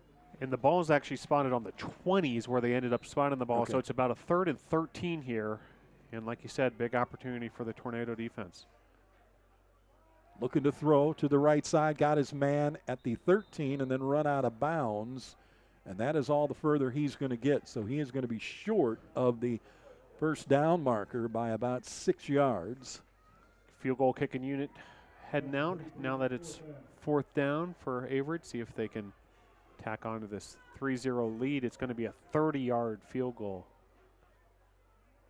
Well, he got one earlier. This would be his 3rd field goal of the year that he will have made if he makes it. See what he does here. Westbury is the kicker. Kick is up, and it's blocked. Knocked down, and the defense with a big, huge block on the field goal. And the ball will be downed just outside the 10-yard line. And there is 9 seconds left on the clock. Now, I'm going to guess Coach Kite's probably going to just say snap and kneel and let's go to the locker room at halftime and adjust and draw up. And one thing I've noticed about this Brevard team is usually when they go to the locker room, when they come back out, Coach Kite has really got his players adjusted very quickly, and they turn it around very quickly. So, well, it's a veteran coaching staff, a lot of experience in a lot of notable places, whether it's Division I college football or even the NFL. And this staff knows how to make those halftime adjustments.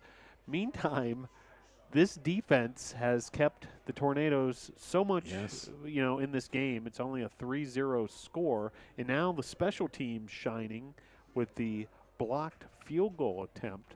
So the bend don't break mentality continues, and we've got a 1-score game heading into the half. Yeah, Cole just takes the knee, and that'll be the first half. 3-0 is the lead right now in a very tight ball game. We told you, and I told you at the beginning, defense, defense, defense. Who can score more than maybe a dozen points to win this ball game tonight? Well, maybe not even that now. We got another half coming up. In the meantime, we'll take a break and we'll come back right here at bctornadoes.com.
back here at Brevard Memorial Stadium, where Averett leads Brevard 3-0. A defensive struggle between these two squads. We'll bring you all sorts of stats and highlights momentarily, but before that, I wanted to bring you around the world of Brevard College athletics, catch you up on all that has been happening at Brevard College.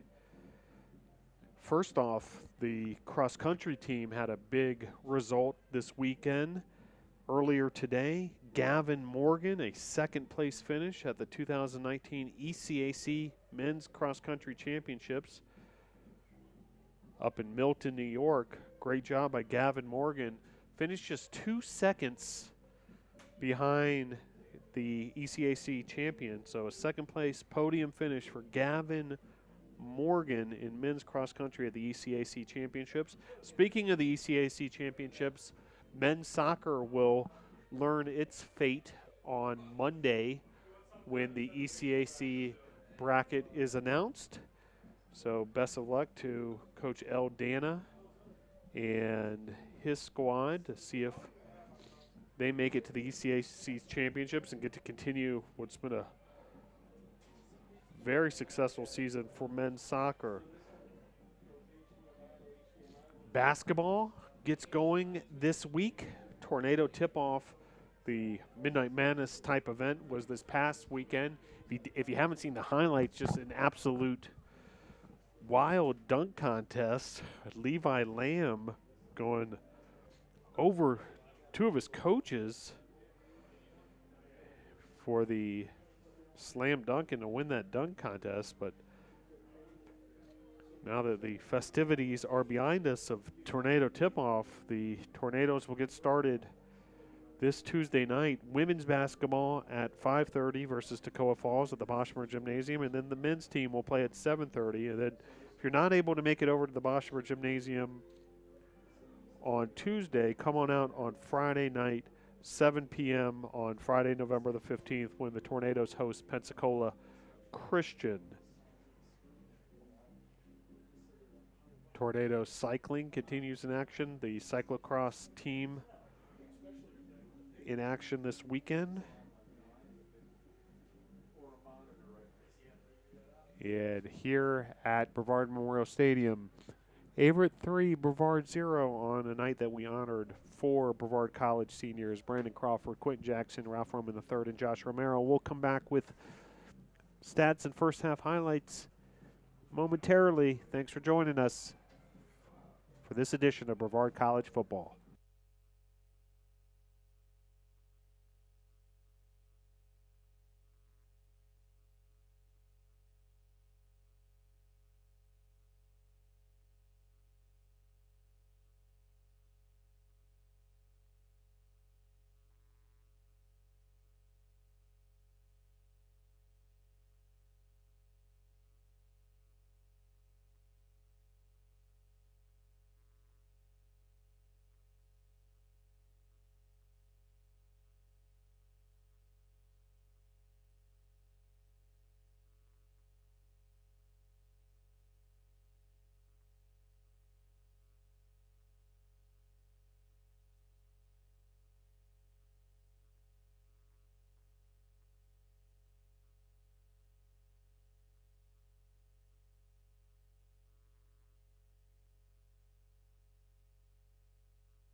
Welcome back, everybody. Time to take a look at the stats here at halftime. And as we mentioned, Averett, the Cougars have really kind of controlled the game on the offensive side of the ball. 11 first downs to just 4 for the Tornadoes, 8 of those passing, 3 rushing. Tornadoes are split with their first downs rushing and passing. No penalties in the game for either one for additional yardage per se. 33%, 3 of 9 for the Cougars on third down, just 2 of 7 for the Tornadoes. Neither team has tried for it on fourth down. Total plays run, though, 43 for the Cougars, just 24 offensively for the Tornadoes. 183 total yards to 90. The 14 of 21 on the completions for attempts for the Cougars, just 4 of 9 for Cole. They're averaging about just 3 yards of pass play, the Tornadoes are, whereas the Cougars are averaging just about 7. They have sacked the Cougar quarterback 4 times for 36 yards. Dalton Cole sacked once for 4 yards. Neither team has an interception yet. The number of punts on either side, 5 for the Tornadoes tonight for 154 yards, 4 for the Cougars for 133. Both teams averaging just around 30 or a little better. And then, of course, the penalties, just 3 against the Cougars for 20 yards and 2 against the Tornadoes for 23 yards. Neither team has lost a fumble. Time of possession, though, 17:22 for the Cougars. Time of possession for the Tornadoes, 12:38. Cole's 3 for 8 for 26 yards tonight. DJ Taylor, 1 for 1. Hines has caught 2 passes for 26 yards. Hines has rushed twice for 26 yards. Aaron Bennett 4 times for 20 yards. And DJ Taylor 1 for 5. Rouse 4 for 5. In the receiving category, pass each, 1 to Roman III for 17 yards, 1 to Cortez Scales Jr. for 8 yards. Norris caught 1, and DJ Taylor caught 1. So that's kind of been it, really, for your stats, and it stands right now 3-0, and that's exactly why. There's just nothing there offensively right now for Brevard. As the Cougars, they've had some offense, but it's been that defense been able to shut them down, Phil. And when you have a tight defense like that, you can keep them out of the end zone, and you can stay in this game all the way to the end. It may come down to who has the ball last. Yeah, really another phenomenal job these first 2 quarters by the Tornadoes defense. Tornadoes, dating back to their last game against LaGrange, they didn't give up a touchdown that game. So 4 quarters worth of play without a touchdown. They actually shut out LaGrange in the last 3 quarters of that one. And so 5 quarters of football now without a touchdown. 5 quarters, actually 6 quarters. 6 quarters, 6 quarters of touchdown without a touchdown. The pass rush has been effective when it's mattered most.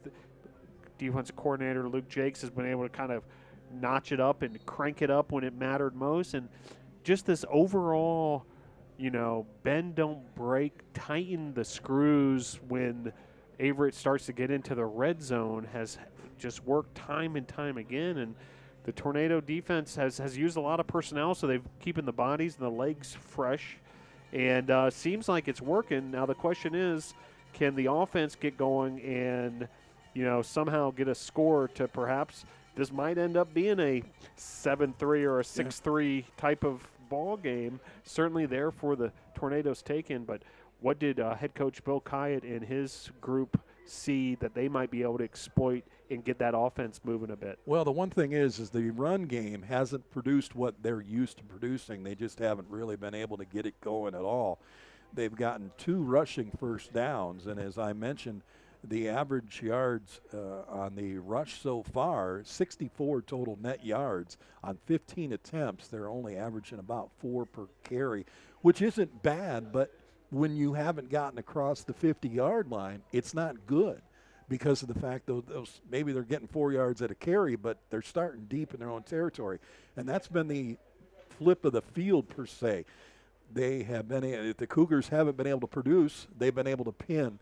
And 2 or 3 times we have seen Brevard start down in their own red zone, literally, or back further. So instead of marching maybe 40 yards or 50 yards, they're having to go 75, 80. And it makes it tough on a team if you're not getting that pass play. Again, you look at the pass completions, there's not a whole lot of yardage there. 4 of 9 for 26 yards for Dalton Cole. I mean, he should be able to hit that on one pass play. There was a couple of plays that were taken away, unfortunately, from Brevard, a good kick return that got taken away, a really nice pass catch that was taken away because of a penalty. Here, they'll get the ball to start the third quarter. You're going to have to get good field position. You're going to have to manage that ball. You're going to have to get some first downs. Once they start to string that together, I think they'll be okay.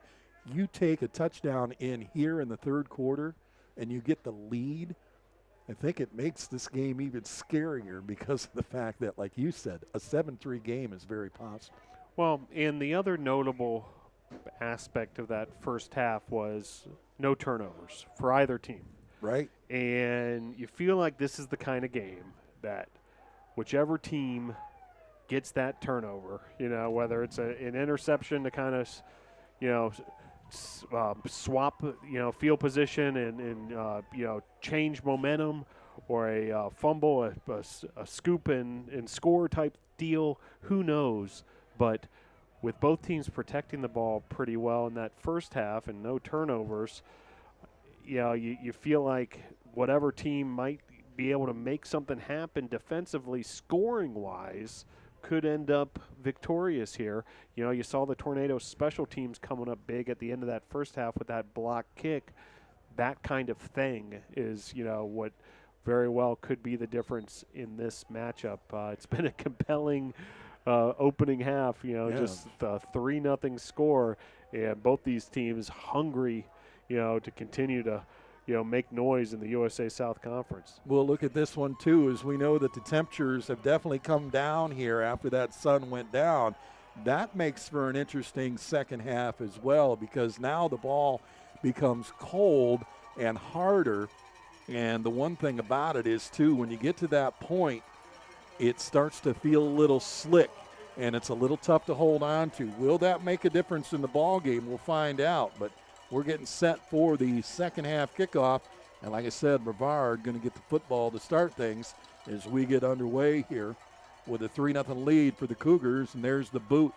Goes to one of the upmen at the 34. It's taken there at the 40. Cracks through the seam there. He broke a couple of tackles. He's across the 50. And there's a good start finally on the other side of the 50-yard line. And that is Cortez Scales Jr. with that grab. And he'll get it started for the Tornadoes as they get across the 50-yard line. So they'll only have half the field to work with, so to speak. Just right before the 50 is where the spot has been put down by the referee. Yeah, we mentioned special teams, a big block field goal at the end of the first half for the Tornadoes. Now on a kickoff return, able to get favorable field position. Cole with the fake handoff, keeps it himself. He'll go left side. And he is, boy, they are really trying to bring him down. He's a tough guy to bring down. It was 3-4 white shirts almost jumping on top of him, try to bring him down. Yeah, that's that old option quarterback in Cole, not afraid to go inside and take on tacklers and just battle for that extra yard. Tough running by Dalton Cole. It looked like they were trying to use him like a bouncy house there, the way guys were jumping up on top trying to get him to go down. He carries that for about 4 yards. It'll be 2nd and 6 from the 46-yard line. Man in motion to the right side. 4 wide receivers set now for Cole. Looking to throw on second down. Goes to the left side. Got his man. Hits him at the 40. Right in the hands. Caught. And it should be enough for a first down. And the guy is signaling to move the chains. And that ball is going to be placed at the 39-yard line. Blake Taylor with the catch there and moving the chains. And you can feel the momentum. You can just feel kind of a different feel at Brevard Memorial Stadium here at the beginning of this second half between the favorable kickoff return and a tough run by Dalton Cole and now a first down pass and catch to Blake Taylor. Well, we always say Coach comes out with something different, and, boy, that was a beautiful, nice little 7-yard toss there right into the hands of his receiver, and Taylor pulls it down. Snap back and then knocked down, but getting to the 38-yard line is where the referee will mark this one. So 2-yard gain there. Brings up 2nd and 8 for the Tornadoes. Started the third quarter, down 3-0. Trying to change it. Now, actually, they moved the ball back to the 40, so they're not going to give him the forward momentum. They're going to actually give him a 6-inch loss there. So 2nd down and 10.5. Looked to me like he got forward, but the referee, the linesman, spotted it. He was walking at the 38. The other referee took the ball and put it down on the other side of the 40. 2 wide receivers set for Colt. Whistles blow before the start, and a timeout being called by Coach Kyatt. Not sure why he was calling that timeout. They still had time on on the play clock, but maybe saw something that he didn't like, so he calls a quick timeout. So the ball is on the 40-yard line. And 2nd and 10.5. Timeout, the first one for the Tornadoes. You know, good quick start. A couple of good plays there to get things moving, get the momentum going. You got 40 yards to work with. Try to punch this one in and get that touchdown lead.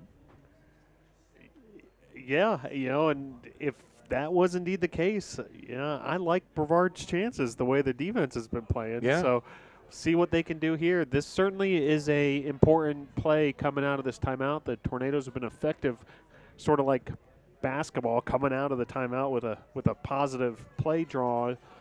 So we'll see what they can do here. But you know, 2nd and long. And they go 2nd and 11. If you can get at least half and make it 3rd and manageable, that's what you want to come out of this play. If you connect and if you get more than that, even better. But you want to make it 3rd and manageable. They fake the handoff in the pocket. The left-hander slides one to the right side. He's got his man inside the 30-yard line. Let's see where they mark this down. Looks like it's about the 27, and it is enough for a first down. Cortez Scales Jr. He's coming up big. Calling his name quite a bit tonight, and the chains continue to move, and best the Tornadoes offense has looked all evening. That was a huge first down, but a great job by the offensive line giving him a very nice pocket to sit in, and the left-hander sees Scales Jr. on the right side and makes a nice little toss. Fakes and gets wrapped up, and the 2 defensive ends come around.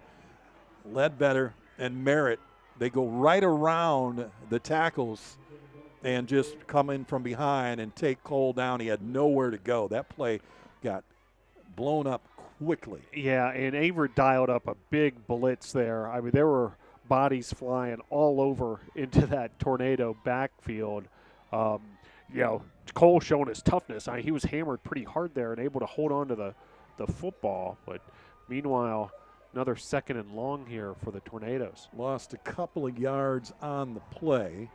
Brings up 2nd and 16. Looking to throw. He's going into the corner of the end zone. Got his man, and it's knocked away at the last second.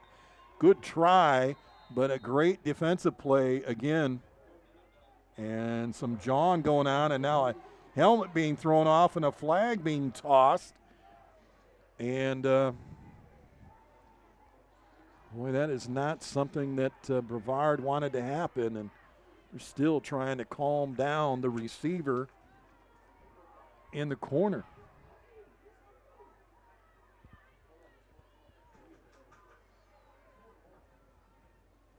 And in the corner is Brandon Norris. He's the one that's upset. He just got flagged when he threw his helmet off. And now the coach trying to calm him down, and he wants none of it. Yeah, one of these situations where you really just need cooler heads to prevail. You don't want this thing getting out of control. Tornadoes moving the ball effectively. Referees talking this over to sort it all out. Now, I'm not sure what they're going to call here. You can't remove your helmet. Once you remove your helmet, you're off the field. Yeah. Well, there's no telling what happened before that either. Yeah, so it could be an offsetting type deal. Could have ejections. Who knows? We'll have to wait and see. Well, they've got 2 flags where the foul occurred, and then they've got another flag here down, a little tough to see, but right below, right there around the 32-yard line is another yellow marker where all the coaches are standing and the referees huddle up together.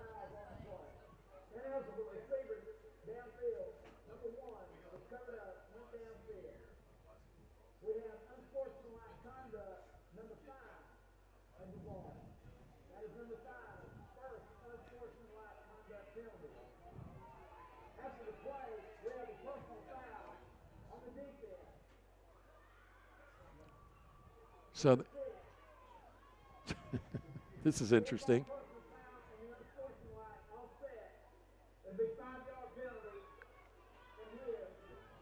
So they called Brandon Norris for being an ineligible receiver down in the corner.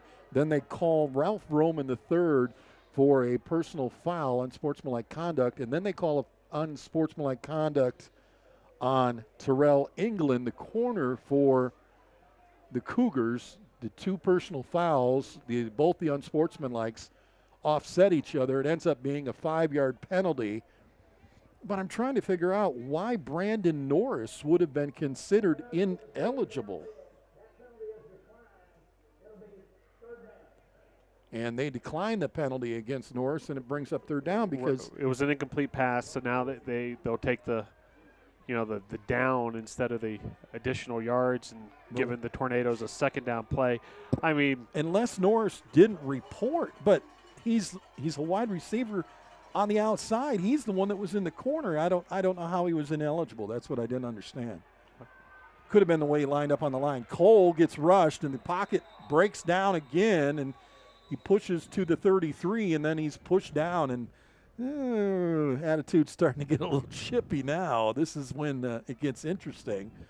You hope that the yellow flags don't fly to take control of the game, though, but the refs have to get this one under control. Meanwhile, 4th down, and in that sort of zone where you have multiple options.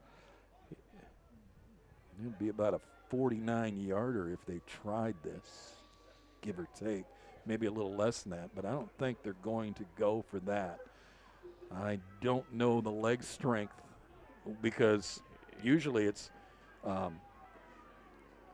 DeMalo's kicking, but yeah, they're going to count on Joe Gullo to pin him. Try to pin him back. Whistles blow again before they play, and flag is all the way back at the goal line. And it's a delay on the offense. And that backing that up 5 yards doesn't really hurt your punter. It gives you a little more room to work with. Yeah, sometimes it actually helps, a punter pin the other team back to, like you said, give them a little more room to work with.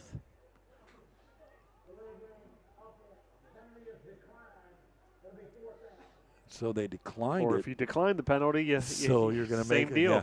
Well, he is standing at about his 46-yard line. He averaged tonight a little over 30 yards a punt. So if he can pin the corner here, and he's going to hit it. It was touched before it went into the end zone. Let's see if they mark it there. That was touched right about the 6-inch line. And now they're going to say, no, it is a touchback. So a remarkable effort there by the Tornadoes to try to keep that ball in bounds.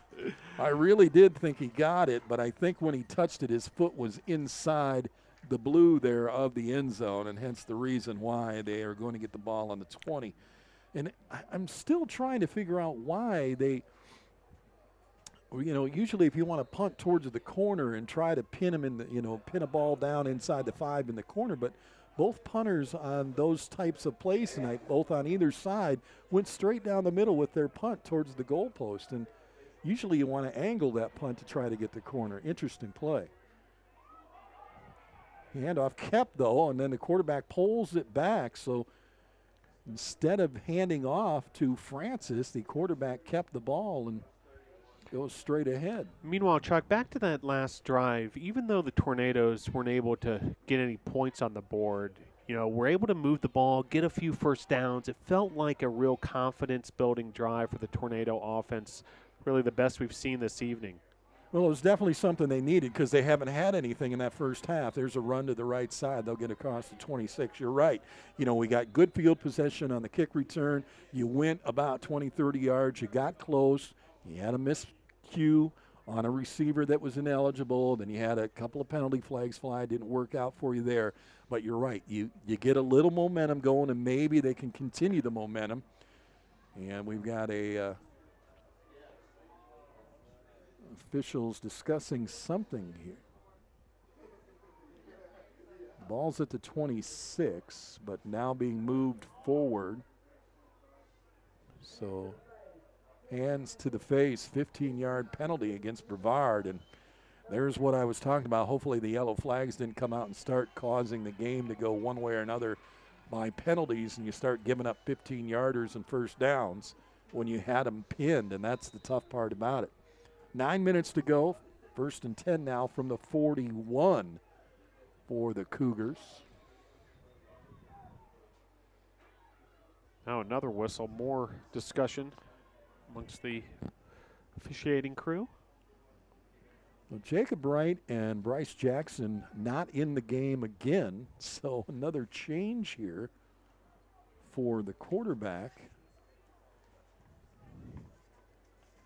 For the Cougars, and I don't know who it is. Because okay. He's wearing a different jersey, so he's wearing 31 now. Okay, so Jacob Wright is back out on the field. He had a jersey switch. So thanks to our spotters up here in the booth who got that for us. Right now the referees are discussing another flag or whistle here that happened. They're all at the 30-yard line, and it looks like Jacob Wright getting a little impatient with the referee myself. He has been over there twice and been told to please go to the other side so we can talk about where we're going to have dinner tonight, and you're not invited. So the guys, all 5 of the Zebras are chatting, and everybody is waiting. And the linesman, he's not being invited to dinner either, apparently, Phil, because he was told to stand by the ball. So we finally get everybody situated, I guess. And now we're just going to play. Nothing changed after all that. No explanation of anything. 1st and 10 from the 41. And Jacob Wright goes back to work. Handoff up the middle, a little open hole there. Cross the 50 to about the 48-yard line. Nice busted run there right through the middle. Boy, they have really opened up a hole for their running backs tonight. Chris Francis is really a hard downhill north-south runner. I mean, he takes the ball and just goes. Like I said, 5'9", 211. Man, he just low center of gravity, busted through the line, first down. 3 wide to the left side. Again, it's Francis. This time to the right side. Gets a couple of yards there, and then he's pushed forward. And it looks like they're going to mark him inside the 45-yard line to a 44-yard line of Brevard. And Diaz bringing him down finally. But again, this running game's been pretty good tonight for this Cougars team. Looking for that defense to stand up again here.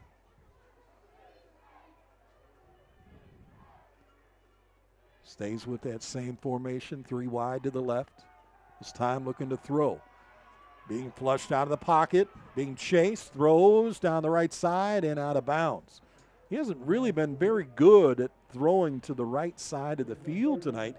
Seems that most of his throws are over there have been on the outside of the field, really in front of the Brevard bench, where he hasn't been able to connect with anybody yet in bounds. Meanwhile, another opportunity for the Tornado defense to get off the field here, 3rd down, and see if they can get this stop. They've done well in these situations after allowing Averett to drive down the field, but stopping them when it mattered most. They started on their own 20. They're inside the 45-yard line of the Tornadoes. There's the snap. Rolling to his left. Now decides a little bubble pass. Got enough for the first down and then pushed out of bounds Looks like they're going to mark him down at about the 33-yard line. There's that third down conversion again, and it's been troublesome tonight for the Tornado defense. This is another one where they have to do a bend, not break, and as they get closer to the red zone of the Tornadoes, seems that when we get caught behind our 30-yard line is when we really stiffen up. At least they have in the first half. 3 wide to the right. Now motion from the tight end. Handoff, left side. Breaks the tackle there. Outside and gets inside the 25-yard line. And they continue to run. They go right at the front 4, or front 3, I should say. Then they swing it outside, and they get a good block on the linebacker, and they get into that second level. And they're able to pick up 4 or 5 more yards on the run. Put the ball down at the 23-yard line, and it's another first down just about into the red zone.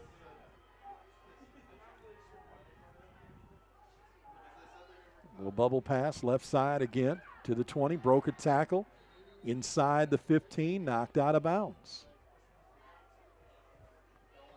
They continue to hit the backs, and on the far side, there is a Tornado down. That is Jaquan George, the outside linebacker, who's the one I believe had the runner at first. He is down on his back as they wave the medical team out to take a look at him. So again, another big run there by Francis.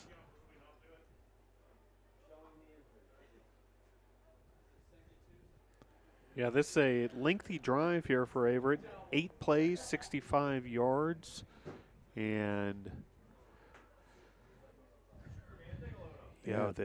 after that early momentum to start the third quarter for the Tornadoes, Averett sort of changes that momentum very quickly. Yeah, sort of regained possession of that momentum, but the Tornadoes' defense has had a tendency to really tighten things up when Averett's gone into the red zone. See if they can do it again here. And they're going to need to get this one done. Jared Mosby is the one that got the 8 yards there. Rook Tate knocked him out of bounds, and then so here we go. It'll be 2nd and 2. Ball is on the 15-yard line. 65 yards gained so far on this drive. 10-16 left to go. Third quarter action.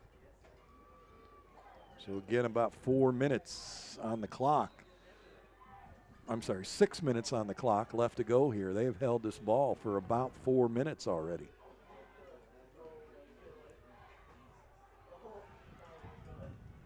Three wide receivers right side. Move the slot receiver over back into a tight end position. They'll run to the left. Grabbed and held on to and rode down at about the 10-yard line is Francis. And that'll bring up a first down, or did they move the change yet? Haven't signaled it yet, did they? Yeah, it should be a first down considering where the initial spot was, but now well, there must have been a flag or something, because they're holding the ball at about the 17-yard line. Jerome Bass in on the tackle, but 2 referees are holding the ball at the 17. Here comes an announcement. And it is. Yeah, holding call against Averett. Well, that helps, because that's a huge holding call, and it backs them up a little further, so it'll be from the spot of where the ball was. So they'll mark it from, they should be marking it from the 15-yard line, so it should go back to the 25.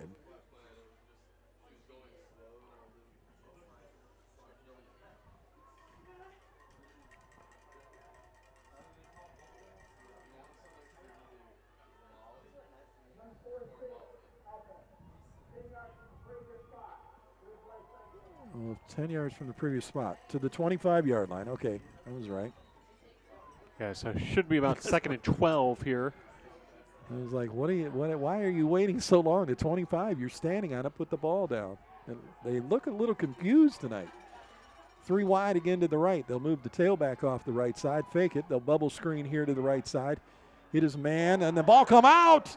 And it looks like it is going to be a tornado recovery there. We'll wait for the signal yet from the referee, but that ball popped up in the air. It looked like one of the Tornadoes got his hands on it first. But then there is the scrum down there at the bottom of the pile, and who can come out of there with the ball. Referees still haven't made a signal yet.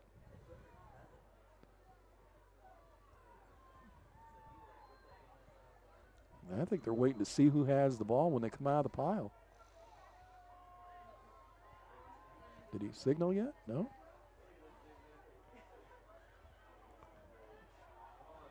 The umpire and the linesman and the referee. After all that, Averett ball, Jeez. They waited until see who came out of the pile with it. They didn't make the call because the ball came up in the air and was grabbed immediately by a tornado, and then the ball got knocked again, and everybody scrambles for the ground. The referee, unfortunately, wasn't in a position to see when the ball got grabbed, so a tough one for the Tornadoes to lose there because that was definitely a fumble and a recovery. But need to refocus after that and realize you've got a third down play here, and Tornado defense able to stop them here in the red zone once again. On the 22-yard line of the Tornadoes, a whistle blows, and we get, I believe, a timeout. Yep. So Averett takes a timeout. What a ball game. 5:30 left to go, third quarter. 3rd and 10 from the 22-yard line of Brevard. And this is a huge third down. Again, another game-changing third down. You definitely need the defense to stop here. Ball at the 22. Give or take 35 yards, maybe, something like that. Maybe just a little more. If you can get a sack, it would put them out of field goal range, I think, for what they've been wanting to attempt. But we'll see. The last field goal attempted was blocked at the end of the first half. That was huge in itself. Hang around, folks. 3-0 ball game here as we are approaching the 5.5-minute mark of the third quarter.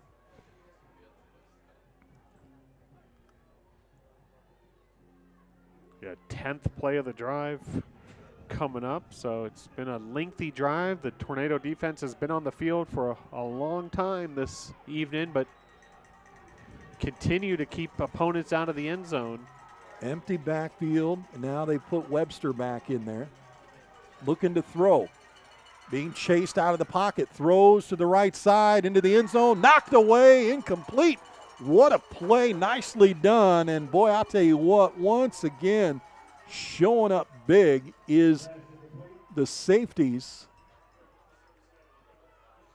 And I believe that was Quentin Jackson that got a hand on and that Wesley ball. Ross, I think, in the middle of all that too for the Tornadoes. So great job by that Tornadoes defensive backfield. Get that third down stop, and now a long field goal. It looks like this will be from about 39 yards. Yeah, ball's going to be placed down at the holder spot at the 29, so add 10. So a 39-yard attempt. And it is up, and it is good. He made it. 39-yarder. So here's a guy who comes in. One field goal all year long that he's made out of 6 attempts. And tonight he's now, 2 for 3. So a 6-0 lead, but again, bend not break. You're only a score away from getting the game tied up and the extra point to take the lead. 6-0. Cougars on top. 5 minutes to go here in the third quarter. BCTornadoes.com.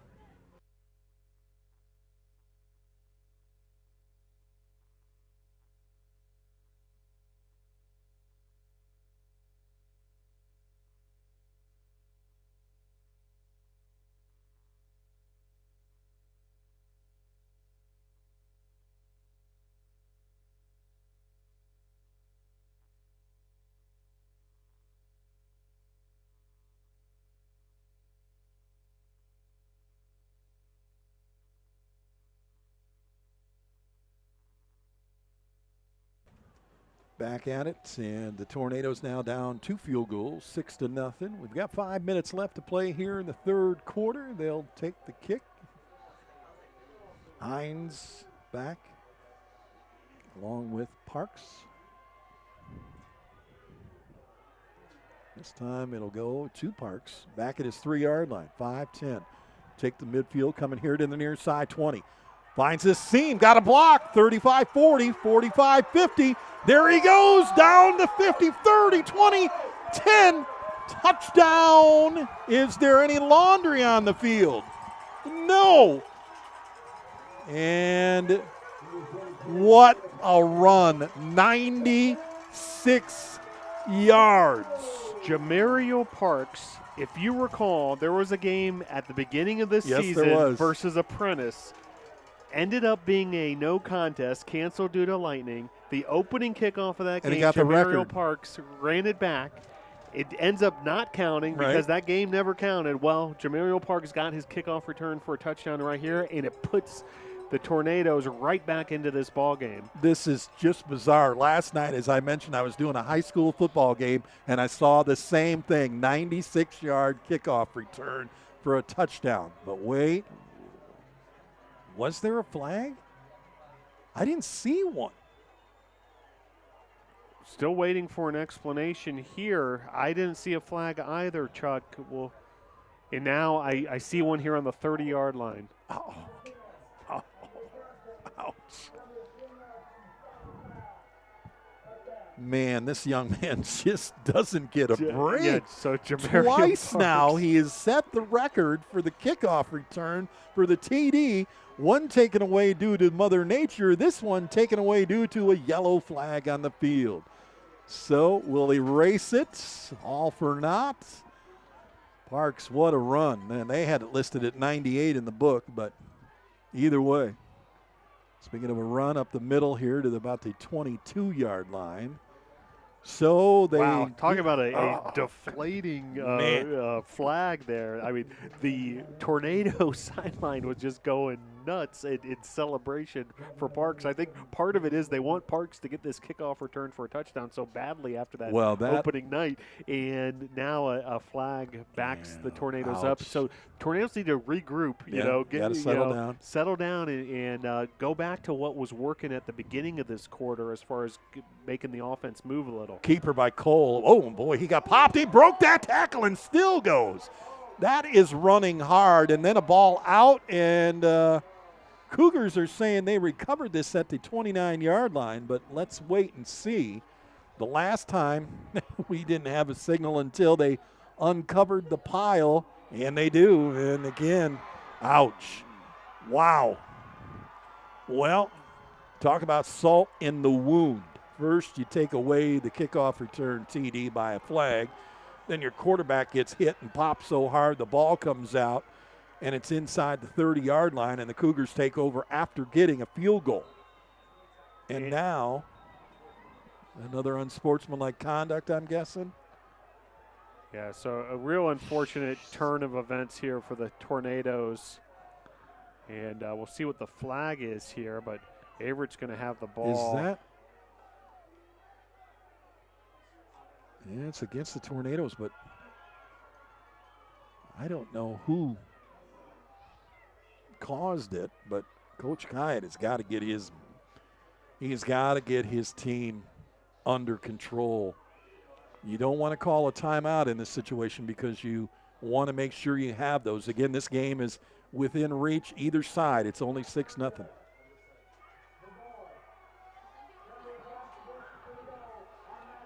But see, that's not 15 yards. That's half the distance to the goal on that penalty alone. And that'll move the Cougars even closer now inside the red zone again very quickly here. 1st and 10 on the 15-yard line. So once again, this Tornado defense being asked to do so much. Now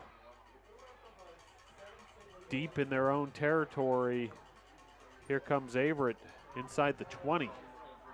Francis gets the handoff. It gets wrapped up immediately. Nice big tackle there.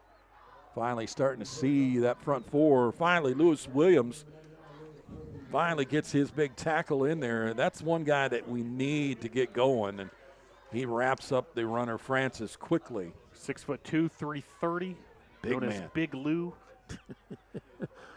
He is a big man. And like I said, though, he has had the unfortunate 3 guys in front of him at over 300 pounds each, double teaming him all night long. Second down. Again, Francis. And again, doesn't go anywhere, getting pushed back. They're going to give, see, this is what I've always kind of wondered about.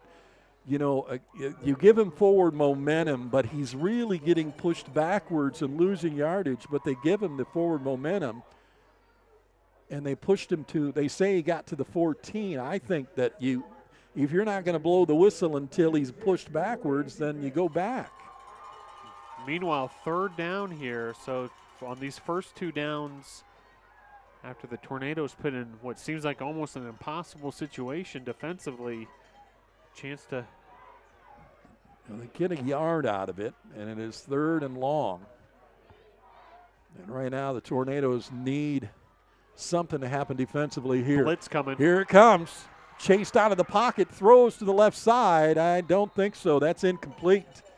That'll bring up 4th down. That's an impressive 3 and out right there by the Tornado defense. When they were just out there, yeah, for 4 minutes plus before that. Yeah, I mean, just to be kind of blindsided with having to get back onto the field in that sort of field position and to go 3 and out and to, keep this to a field goal attempt, that's a big win by this Tornado defense. Well, right now you need this field goal to miss or be blocked because it does change the scoring of 9-0 if he makes it. Yeah, difference between a 1 and a 2 score game. This will be from 31 yards. Yeah, 31.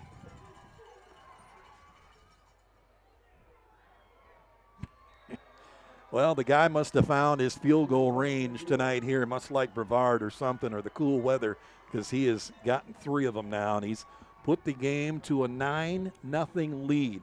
You still got a quarter to play, plus 2:38 left in this quarter. We'll come back in just a moment with the Brevard Tornadoes getting the football down 9-0 right here at bctornadoes.com.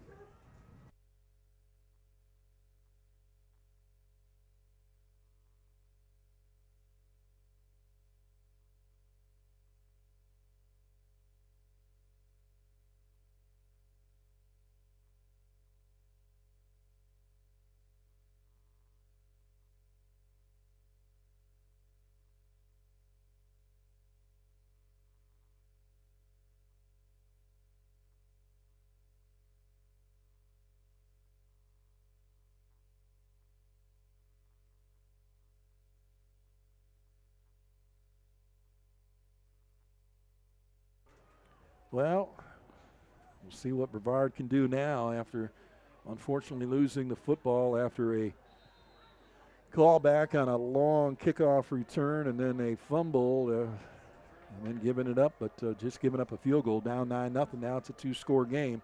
You've got to get points on the board here. High boot's going to be short, taking it to 28, 35 to the 40. And that is Cortez Scales Jr. again making the grab there. Active night for yeah, Mr. Cortez Scales Jr., 6'4", 190. Sophomore wideout for the Tornadoes. And I'm surprised that they continue to kind of like pooch these kicks. Well, when you have Jamario Parks back there as a that's kickoff true. return specialist. That's true. Keep it away from Parks. Well, they went to Hines the last time, but he got a pretty nice run back too. So, yeah, maybe the reason why. Let's go to the up man.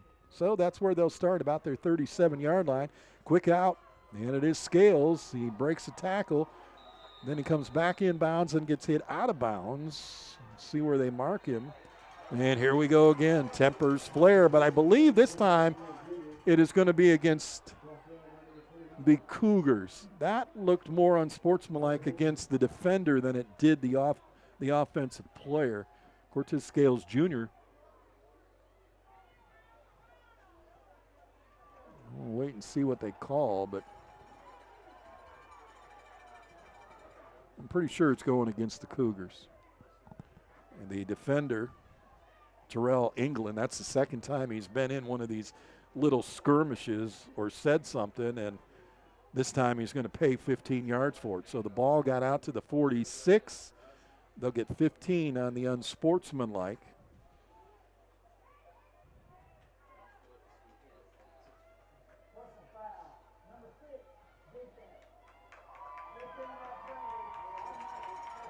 Automatic first down. They moves the ball to the 39. So now you got 39 yards to work. 2:26 left to go. And, you know, when things get chippy like this, you've got to be very composed in a game like this because those kind of flags will hurt you. You saw it hurt the Tornadoes. This time it hurts the Cougars. And to our benefit, we get 15 yards from it. 2 wide receivers set. Large package on the right side. It'll be Cole keeping, and Cole will go up the middle and get to the 31, and a flag comes out late. Out of the secondary. And we'll see what this one is. Another one of those design runs for Dalton Cole. Yeah, but I'm wondering, was because the flag came out late, I don't know if it, sometimes when it comes out late like that and it comes out fast, or if it comes out fast, it's usually a hold on the offense. But this may go against the defense. It came out of the secondary. Let's see what the ref says this time. Was it picked up?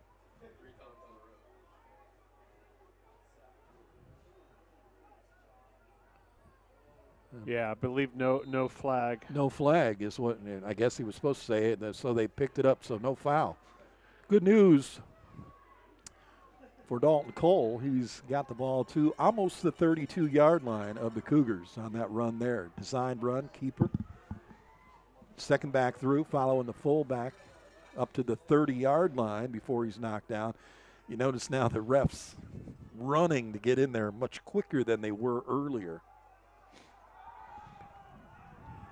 So 3rd and short here. It's going to be a key play here for the Tornadoes to keep this drive going. Hines was the carrier, that was the running back for that one. This time they bring in a huge package. They line up 3 on the left, and that is where Cole's going to follow. But he got grabbed and held onto and pulled down very quickly by the defensive tackle, Malik Pulliam, and didn't get anywhere. They had set up a play where Ari Drake at 395 pounds was going to be the 3rd in line, kind of like an offensive, or kind of like the guard, then and another big guy and another big guy, and hoping that they could follow Drake, but Pulliam got in there. Now a 4th and short situation. 15 seconds left on the play clock. Tornadoes going for it. Neat design there, but I think you put Pulliam, or you put Drake in front of Cole, and Cole works out of the shotgun, and you follow the big man. He's going to look to throw, and it got tipped at the line and knocked down, and it'll be a turnover on downs. It's kind of odd. I didn't think he would throw there on a 4th down situation. I thought they'd try to run and get it. They didn't need that much. They needed what, just a couple of yards? Yeah, 4th and a long one. Yeah, he was there. Yeah, he was at the 30-yard line. He only needed to get 1 or 2 yards. Well, sometimes you see a mismatch and you go that direction. Bottom line is turnover on downs, Averett football, and Tornado defense going to be asked to come up with another stop here. Yeah. Minute or 17 seconds left to go here in the quarter. Run to the outside, not going anywhere, and nailed, and a yellow flag comes out of the back judge as they get all the way down to the 22. So it's a loss of about 8, but we'll wait to see what the flag is about. Yeah, penalty declined, 2nd down. Boy, beautiful job. They're going to say he was knocked, and he was stopped at the 24-yard line. So a loss of about 7. Clock's going to tick off here, Phil, and we're going to go to the 4th quarter. Brevard Tornadoes are going to be down 9-0 when we come back right here, bctornado.com.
Welcome back, everybody. Starting the fourth quarter of action here.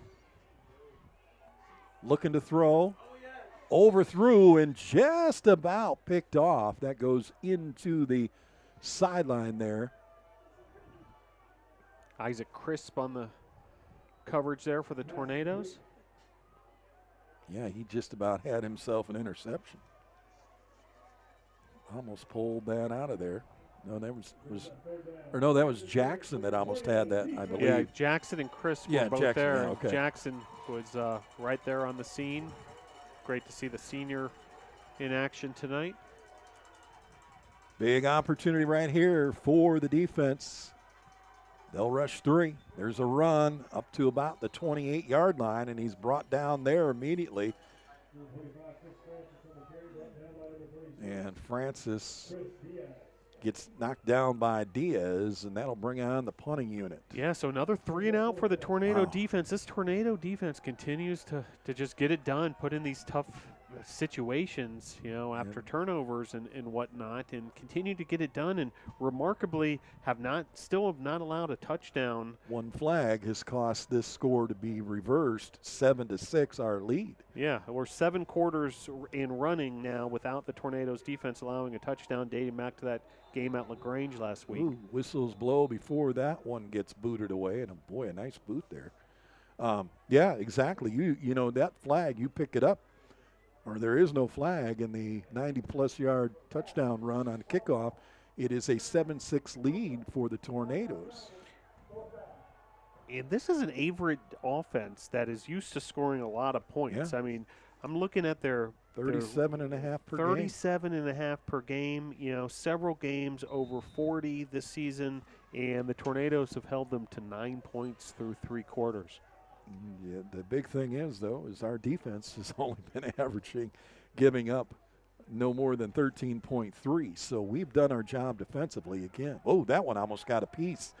That one end over end out of bounds. Let's see where the referee goes. They're running up the field a little bit. This one might have went out just on the other side of the 50-yard line. So costly penalty there for Averett. You saw the punt originally, was a boomer, and then the penalty backs them up. A little bit of trouble on that punt, and decent field position for the Tornadoes coming back here. 46-yard line. Yeah, that other punt, Phil, you're right. It was down inside the 20-yard line. He literally just hit that like a cannon, and, man, they lose about almost 25, 26 yards on that because of the penalty on that punt, because he had booted it so far. Well, the defense has been asked to do a lot tonight for the Tornadoes. You feel like here in the fourth quarter, down by 9 points, it's the offense's turn. And they go 3 wide. They'll go bubble screen, picked up just about off the turf and caught, and then falling ahead to the 50-yard line.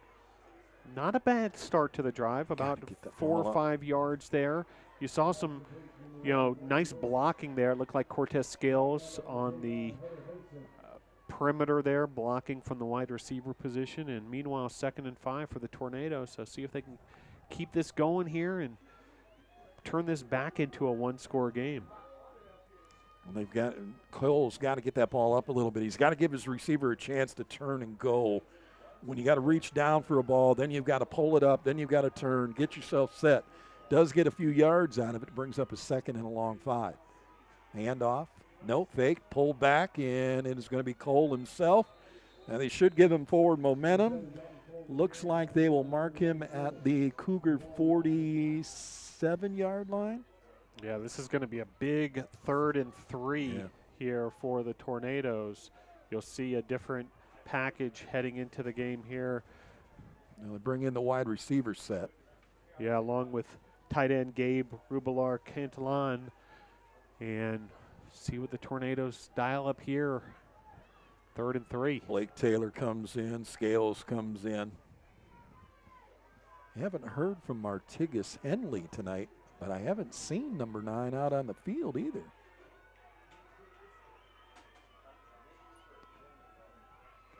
There's a screen here to the right side. Caught and lost his balance and falling down on this side of the 50, so they really actually lose yardage there. Yeah, screen to Aaron Bennett. Kind of Bennett getting his legs crossed up a little bit there. Not what the Tornadoes were hoping for there on 3rd down, and we'll have to punt it away and see if the defense can either come up with a turnover or pin them back with another quick 3 and out. So I haven't seen, I don't know if you've seen number 9, Phil, or not, but Martinez Henley, the senior tight end, is usually one that's called upon in those instances, but I haven't seen him out on the field, so I don't know if he's hurt or what. That punt goes inside the 30 where it's snagged in midair at about the 28. So Gallo gets a decent punt off, and again, the defense will be called out there one more time. And now time becomes a factor as we're down to 11 minutes and some change left to go here in this ball game. 3 field goals is the difference in the game tonight.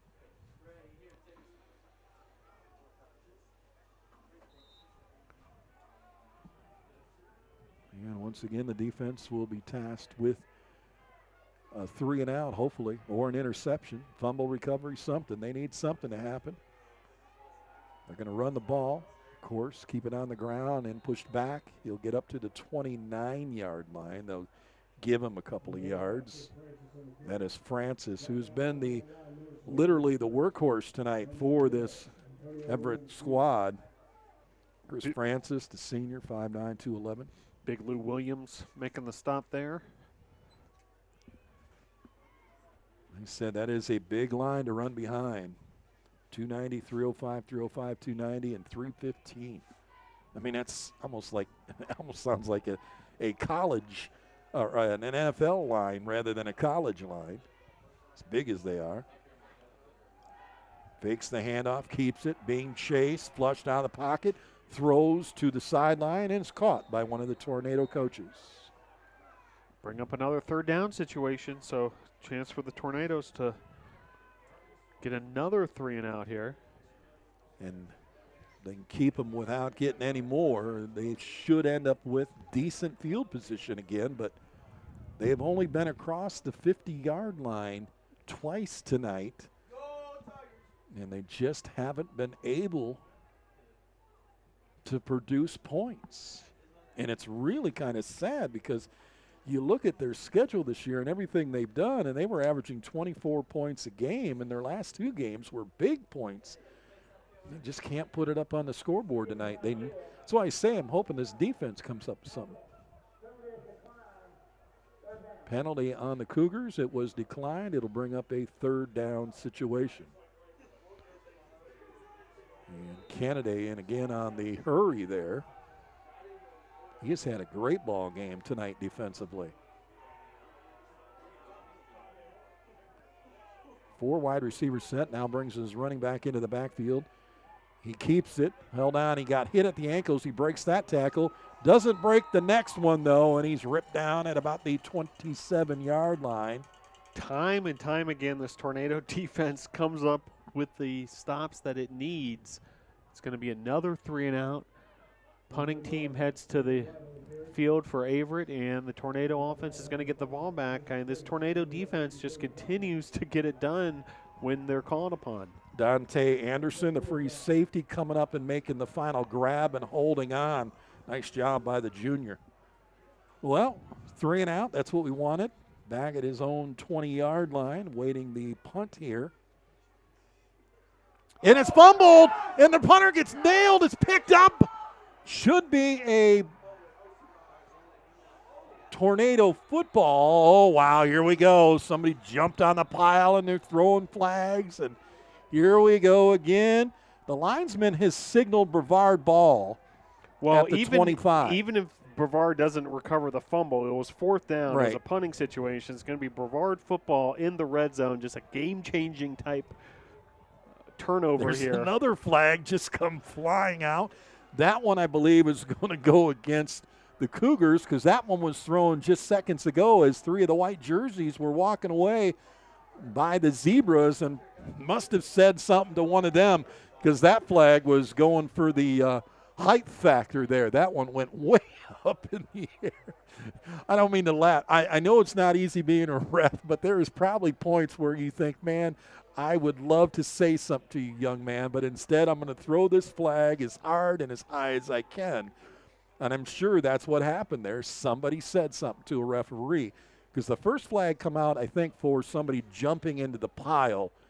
The second flag was when the refs were coming together and the Cougars were walking towards their sideline. So we'll see what happens. But it is Brevard ball one way or another.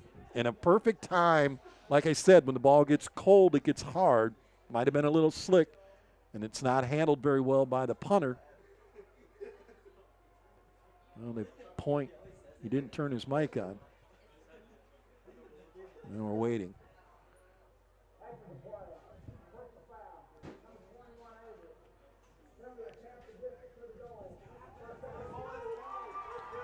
So half the distance to the goal. The penalty goes against Averett's number 21. And not sure who that – oh, he's not on the starting deep, too, so I'm not sure who that was. Big opportunity here for the Tornadoes, meanwhile. Special teams has had a blocked field goal attempt, and now this turnover in a punting situation for Averett. And best field position that the Tornadoes have had all night long when they need it most. Down 9-0 here, 9:50 to play in this contest. You've got to punch this one in here, Phil. You've got to put points on the board one way or another. Either punch it in or field goal. You'd rather punch it in because that gives you the opportunity in winning the game with the field goal. We'll see what happens here. Cole in a 2 wide receiver set, deep, hard on the left side. Running, keeping it himself, still breaking tackles. Look at Dalton Cole. Talk about fighting for yardage. He finally gets pushed out at the 7. He was grabbed and held onto at the 10. He was grabbed and held onto at the 12. And he broke those. I mean, he was a Marshawn Lynch beast mode right there. And Dalton wow. Cole running with authority, Man. making a statement here. You could just see how hungry this competitor is to. They have – that was very impressive because he had the first block, and once he got around that block, then he got grabbed, and he was like, no, you're not bringing me down. Bring your whole team out here. I'm not going down. I'm surprised when he was tackled, he was actually out of bounds, that the referee didn't say or throw anything at that point. Inside the 10-yard line. And the whistles, I believe, did they blow before the play?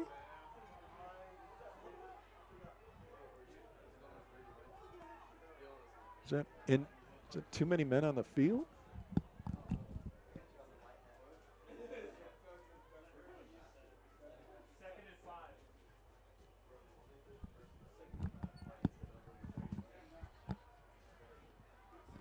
That's too many men on the field, if I recall what that penalty is there. I think that's what the cross the arms means.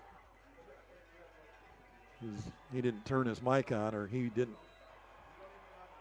Either way, ball comes back. That up 5 yards. Yeah, 5 now yards. 2nd and 10 situation. Ball is on the 13-yard line. 2nd down. High snap. Cole pulls it down. Follows the running back. Gets to the 10, and then body's still flying and diving and Yeah, there is a lot of chippiness going on down there. They're going to mark him down. See where they put this ball at. Looked to me like he got a little further than that. But yeah, it looks like about 3rd and 9, maybe even 3rd and 10. Ball on the 12 is where it's at. On the hash mark here on the near side. So ball at the 12-yard line. 8:20 left to go here. That was a delay of game on that last one. My apologies. I thought it was too many men, but it was a delay of game. Rolling left. It went to avoid it, trying to jump over the tackle. It gets pulled down there at the 16, 17-yard line. They're going to lose 5 on the play. Good job by the defense there for the Cougars on the outside, pulling down Dalton Cole. And Tornado field goal team, Stamati Damalos, heading out to see if he can cut this into a one-score game for the Tornadoes. Looks like this one will be from 34 yards out. Ball will be placed down right around the 24-yard line, so right on the money, Phil. 34 yards for Damalos, and they need it. Snap, hold is good.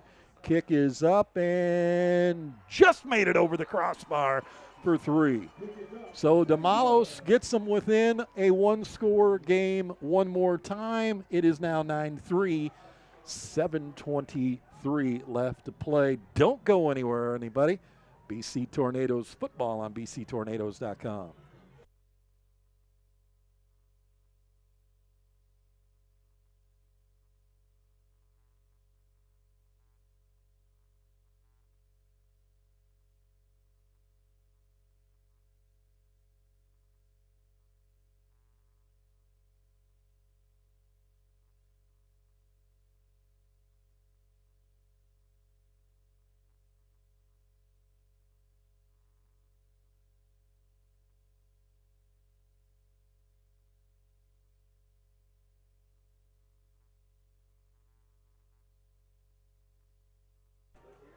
Welcome back, everybody. Well, this one has been exciting. Low scoring, as we said. Both defenses battling each other, 7:23.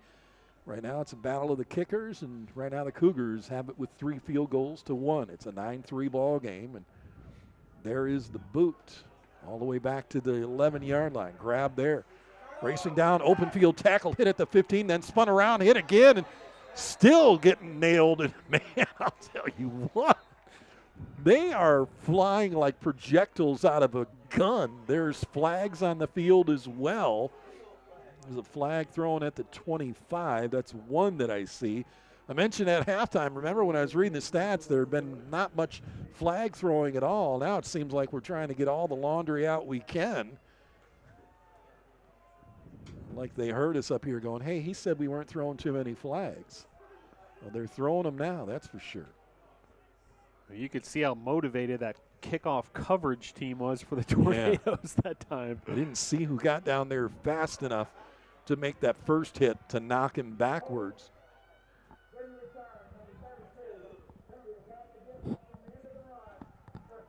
Half the distance to the goal line, and the ball is going to be placed, I believe, right around the 7-yard line. Yeah, costly penalty for the Cougars, and now the Tornado defense has a chance to really crank it up here and put the Cougars in a tough situation. Run big package to the right side. And a comeback across the middle and pushing his way out to the 14-yard line, I believe, was Francis. He's been the main ball carrier tonight for this Cougar team. And Chris Diaz in on the tackle there. Brings up a 2nd down and 4.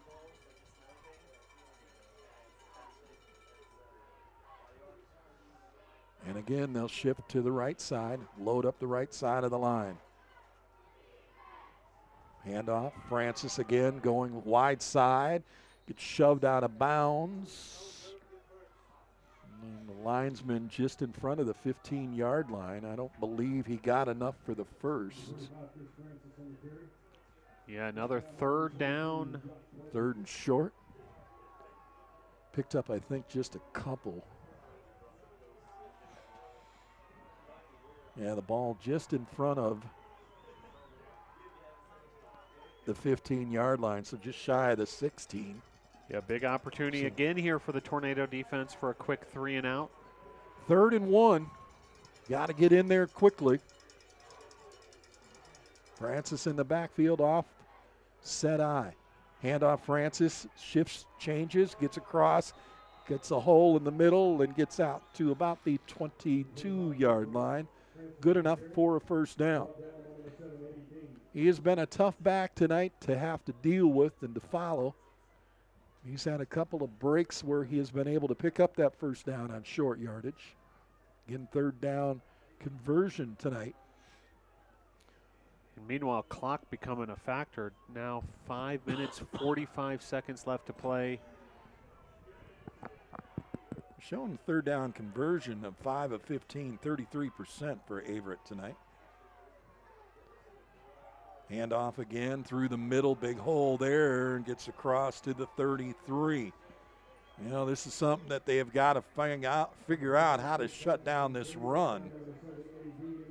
Otherwise, they can run a lot of time off the clock, and right now, your Tornado defense needs some type of a big defensive play, fumble, interception, whatever the case may be, big sack, tackle for a loss.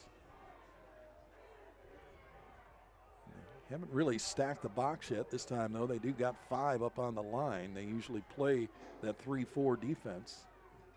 They'll bring 5, trying to stop him in the backfield, and they do this time. They get him.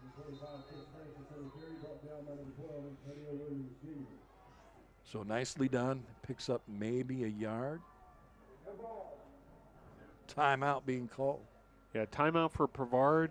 You see this sometimes, you know, starting to use the timeouts at about this juncture, you know, when you feel like you can get a 3-down stop and create a punting situations. 5 minutes and 1 second left to play here in the 4th quarter. So after that quick stop on 1st down, making it 2nd and long, Coach Kyatt using his first timeout and see if they can get the stop here and get the ball back into Don Cole in the offense's hands. Yeah, that's the one thing you want to do because there is no 2-minute warning in the ball game for college. So that's the tough part about it. Everybody always says, why don't they stop it at 2 minutes like they know? And that's the big boy league. That's the next step up. So with 3 timeouts, you're right. He got a good stop on a 1st down. They actually didn't get anything out of it, so it still brings up his 2nd and 10. If you can get another one, you can call another timeout and give your team enough time to have with the ball because you'll be on a 3rd down situation. But they've got to knock down that 3rd down this time. Waiting for the Cougars to come back to the field, so a little longer timeout. Again, next week they travel, and Brevard will go to Greensboro, and that game is a 1 o'clock kickoff in Greensboro. Greensboro 1-7 and 0-5 in conference play coming into this weekend. They are at Maryville. They were at Maryville this afternoon. Don't know what the score was, so they may even be 1-8 now. Quick screen to the outside. Hit at the 35, then brought down at about the 36-yard line. So it'll bring up a 3rd down.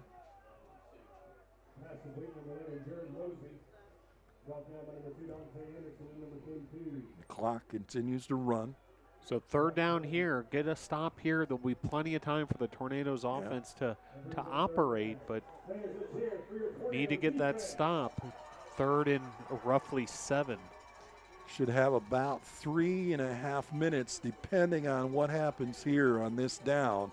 You can get the 3rd and out and have to punt. You should have about 3.5 minutes to work with.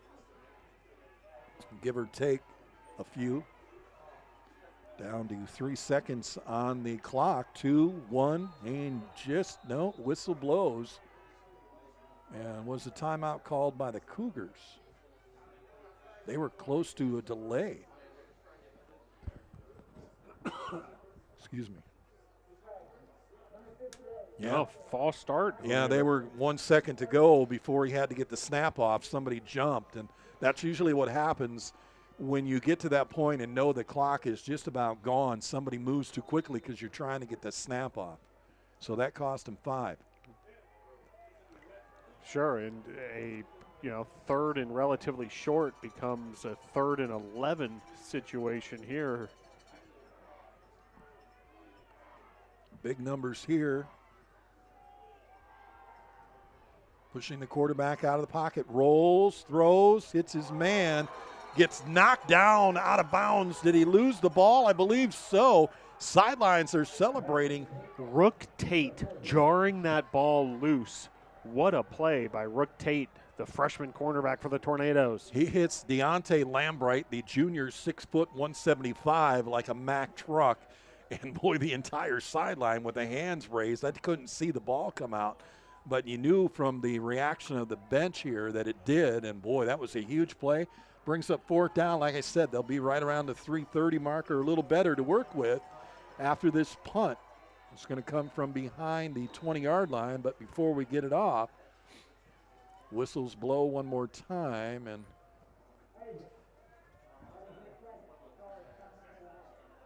second charge timeout of the half. Did we call that? That was an Averett timeout. Okay. I think they were just either the play clock was running down, or they just weren't settled, for that punt situation.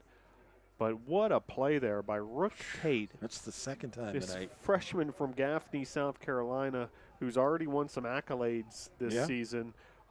Just a breakout, freshman campaign for Rook Tate, and the Tornadoes go on to, indeed pull out this victory. Yeah, we can look back on that play right there as just being critical in this effort for the Tornadoes. The corners that they have, of course, they've got Quentin Jackson, who's an all-star in his own right, but then, you got Rook Tate and Jock Pledger that have just come out of their freshman shell very quickly and have really turned it up. Man, you look at that and you're thinking, wow, the next 3 years are going to be sweet with these guys. Yeah, and let's not forget about Andreas Wyatt, right, too, who's got injured. Who's been out with an injury, but a real talented defensive back as well. So the Tornadoes certainly loaded in the secondary. Yeah. This punt got just a piece of it. It looked like maybe somebody got a hand on it. It's going to drop in front of the 40-yard line at the 41 before one of the Cougars slide down and land on top. So a great field position. Hunter Cruz gets down there and sits on top of that ball, but they're actually going to mark it at the 42 for Brevard. So they're going to be at their own 42-yard line with, like I said, 3:38 on the clock left to play in the game. They're down by 6. Touchdown ties it up. The extra point wins the ball game. What a phenomenal finish. Let's write the story now. Dalton Cole in the backfield, 3 wide receivers set.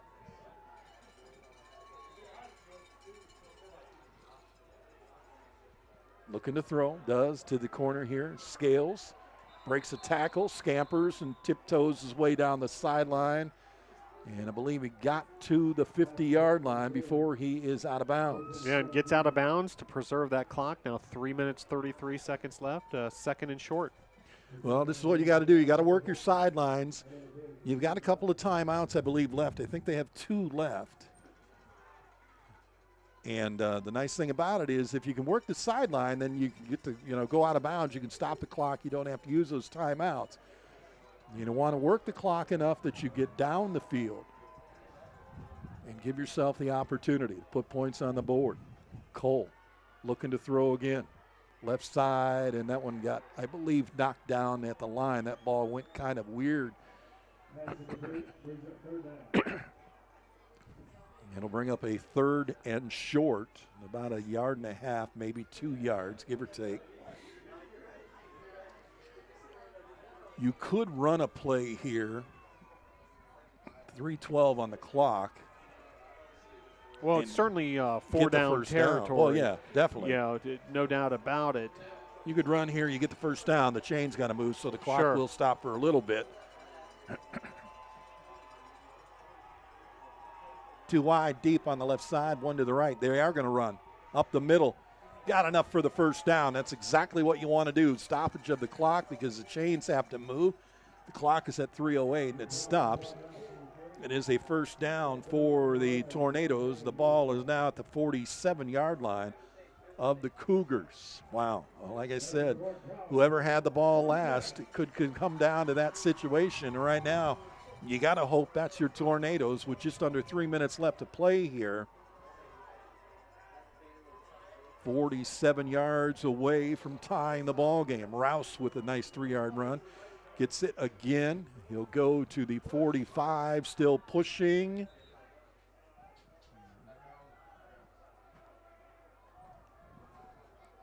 Clock still running. They'll move the ball up inside. No, right on the 45.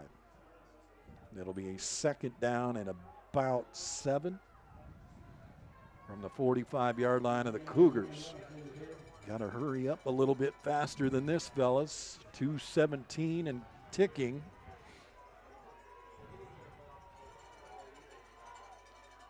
Cole still changing the play. Looking to throw, does. Here to the near side, Scales. Hits a couple of blockers, and I'm surprised he didn't step out. I think he did step out right away. Out? Yeah. No, the clock's still going. He didn't. 1:49 left to go. He turned in to hit that block or the defender, try to pick up more yardage instead of going out of bounds. Yeah, I felt like I saw the linesman signal so that he pointed stop down, the clock, yeah. but meanwhile, third down, 1:40, and clock continues to tick away here. 4 wide receivers set for Dalton Cole. Looking to throw again. Scales near side, gets out of bounds this time in front of the 36-yard line. What an effort by Scales to get out of bounds and stop that clock there. He's a big kid, dragging guys with him. 6'4", 190. He looks a little bigger than 190. Gets the first down. Why is the clock running if he got out of bounds? Did he not get out? Apparently not. I thought he did, Phil. I thought that they signaled. I thought so too, but meanwhile, clock is continuing to tick. 1 minute, 8 seconds to play. Cole looking to throw. Going deep left side, and nobody there. 3 white jerseys surrounding a blue jersey, was going for it all. That will stop the clock with 59 seconds to go, but man, that was a dangerous throw. They saw that his man was open, but I don't think he saw the free safety come across. That could have been intercepted. That would have been the end of the ball game. Still just under a minute to play here in the game. 9-3 lead Cougars. Second down, 10 from the 36. Cole looking to throw again. Steps up into the pocket, over the top. Got his man wide open. Caught! Touchdown, Brevard. Oh, my gosh. Do you believe it? Called it. Said it. Wow. Is that 45? Oh, Blake Taylor, 16. Blake Taylor, the sophomore, 5'10", $175. Gets open in the middle. Nice little throw. Cole saw him at the last minute and nailed it. Perfect throw to get the touchdown to tie the ball game. Not over yet, folks. Timeout being called, and I believe it's going to be Brevard. What do you think? Do you think Coach Kyatt says, let's go 2, or do you think he takes points and tells his defense go out there and seal the deal? 2 wins the game. Well, it's a 9-9 game right now. Oh, that's right. That's right. Yeah, My bad. So oh, what did I saw? Extra point wins this thing. I looked at that. Stamati Damalos. Yeah, that's right. Extra point wins can it. put this game away. There is still 52 seconds left to play, so Averett will get the ball back, and Tornadoes defense will have to, keep them in check. But wow, what a play there. I Cole to Blake Taylor. Just Man. fireworks in the final minute here. The Tornado sidelines and fan base just erupt here at Brevard Memorial Stadium. And here's the extra point for the win. 36-yard touchdown toss there. Beautiful catch, beautiful throw. I don't know why I was thinking 2 wins a game. My apologies, 1. So here's Damalos with the extra point attempt. Through the upright, you can hear it from the crowd. It's good. And it took them 3 quarters, almost 4 quarters to get here. Finally, with 52 seconds left on the clock, the Tornadoes throw a 36-yard touchdown pass to Blake Taylor, and it is now a 10-9 ball game in favor of the Tornadoes. 52 seconds left on the clock. They will have to kick. 1 timeout left, I believe, for the Cougars, because they called 2 already. So they got 1 timeout left here in the ball game with 52 seconds. And if you're Damalos, you want to kick this ball as far as you can. And here we go. From the 35-yard line. Damalos' boot, end over end, hits at the 25, bounces, grabbed at the 19. Caught to their outside. Uh-oh, down the seam, down the sideline. Got to get him out of bounds, and they do just in time at the 45-yard line. Somebody makes a game-saving tackle there.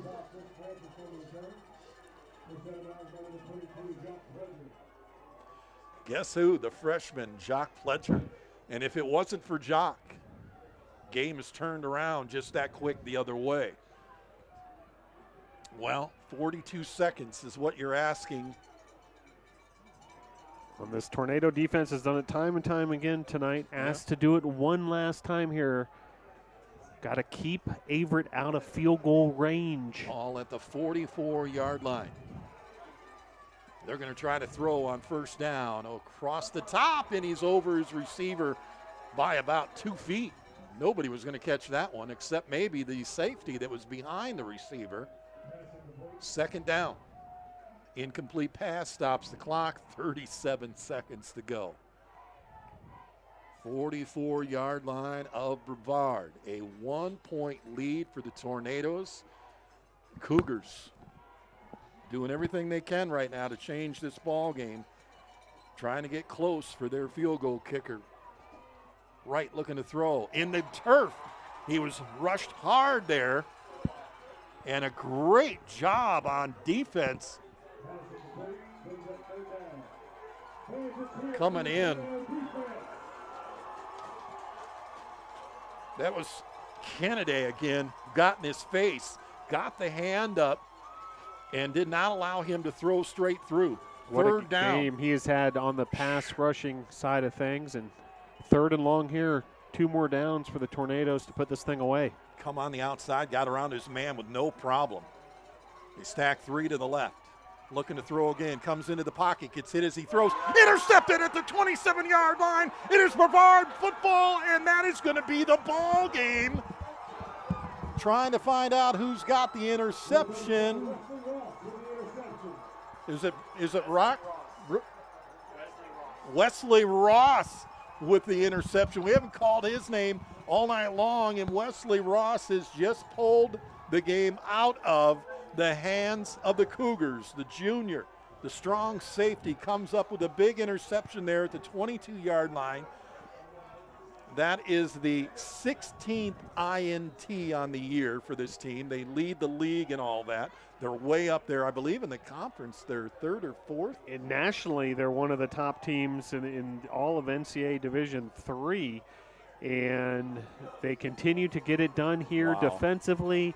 Just a clutch performance for the Tornadoes, who are going to come away with this victory on senior night. They take the knee, and the clock will wind down, and your Tornadoes, folks, are going to win this ball game by a score of 10-9. Jacob Wright intercepted by Wesley Ross at the Brevard 25-yard line, return for 7 yards. And congratulations on senior night to the Tornadoes pulling this one out. 10 unanswered in the fourth quarter. That's what it took.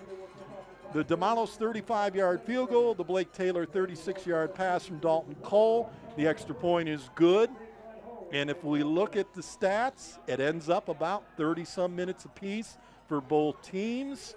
But the big thing there was that fourth quarter possession and that really nice pass from Dalton Cole. What a game. What a game. The word that comes to mind is clutch for the Tornadoes, because when it mattered most throughout the evening, the Tornadoes came up with what they needed, whether it was, third down stops on defense, whether it was a blocked field goal attempt at the end of the first half that, could have proved to be the difference, whether it was a turnover on a punt situation.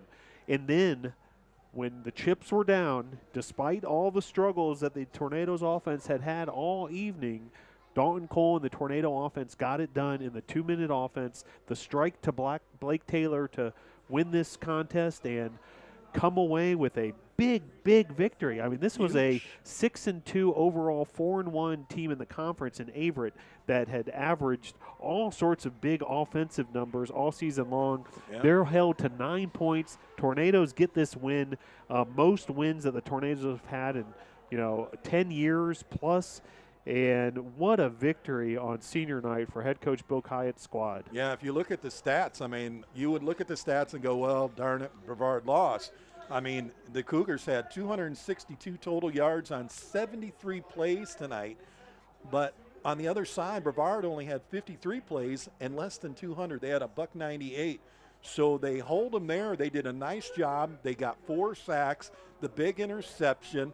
And, of course, the best part about it is even though the ground game got a little going for the Cougars, they held them to just 98 yards rushing on 39 attempts. That is huge, and this was a team, like we said, and Phil, you asked earlier, how much did they average a game? They averaged 37.5 points per game coming into tonight. They only scored 9, and that was only because of their field goal kicker with 3 field goals, and he was 1 for 6 coming into tonight's game. So, hats off to that young man for getting it going. So now back to that Tornado defense. It's now been 2 straight games without even allowing a touchdown. 8 quarters without allowing a touchdown over these past 2 games. 3 straight wins for the Tornadoes after getting the 2 wins on the road and defeating an Averett team that, is very much the class of the USA South Conference. Just a huge win, kind of a program-defining type of night for the Tornadoes to, win a game that was, so difficult at times, especially on the offensive side, to get things going. And wow, what a win for Bill Kyatt's club. Gotta like it. Clutch performance by Dalton Cole. Great catch, Blake Taylor. And, of course, sealing the deal, Wesley Ross with the 16th interception of the season. Yeah, these defensive backs for the Tornadoes just continue to get it done. And it's, Andreas Wyatt, Quentin Jackson, Wesley Ross, Dante Anderson, Isaac Crisp, and then the youngsters, Jock Pledgler and Rook Tate. Yeah. I mean, Rook Tate had a play towards the end of this game where he, on a third down stop, where he jarred the ball loose. I mean, Rook Tate is listed at 140 pounds, and you use the phrase, he hit him like a Mack truck. He did. He just, literally popped him. Unbelievable for a guy of his stature to be able to come up with a play like that. Just what a performance for this team. And I know they've been working so hard all season long to kind of reach these sort of pinnacles.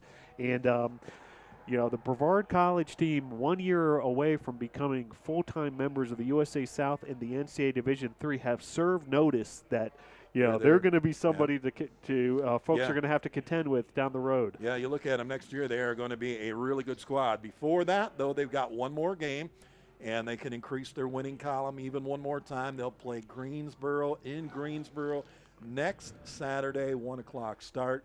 And I'm sure that, at least I hope Greensboro will have some type of coverage for you so you can watch. I want to thank all of you for tuning in to the YouTube channel as well as to bctornadoes.com. I'm kind of bummed. I was hoping they'd be home one more time. I'd like to see them win the last one. But we'll look forward to next year. I'll be following from Jackson, Tennessee, which is where I'll be next Saturday. And, of course, I want to thank Bill and the crew here. They always take good care of me. This has been a fun season. I hope it continues. Maybe you'll get that bowl game. Hope to see their name on the Twitter account saying going to the bowling, and we'll find out. But stay tuned. Again, thanks for tuning in. I'm Chuck Sebastian. I've had a great season, and look forward to being back next year. Thanks, Chuck. Great stuff. Go Tornadoes.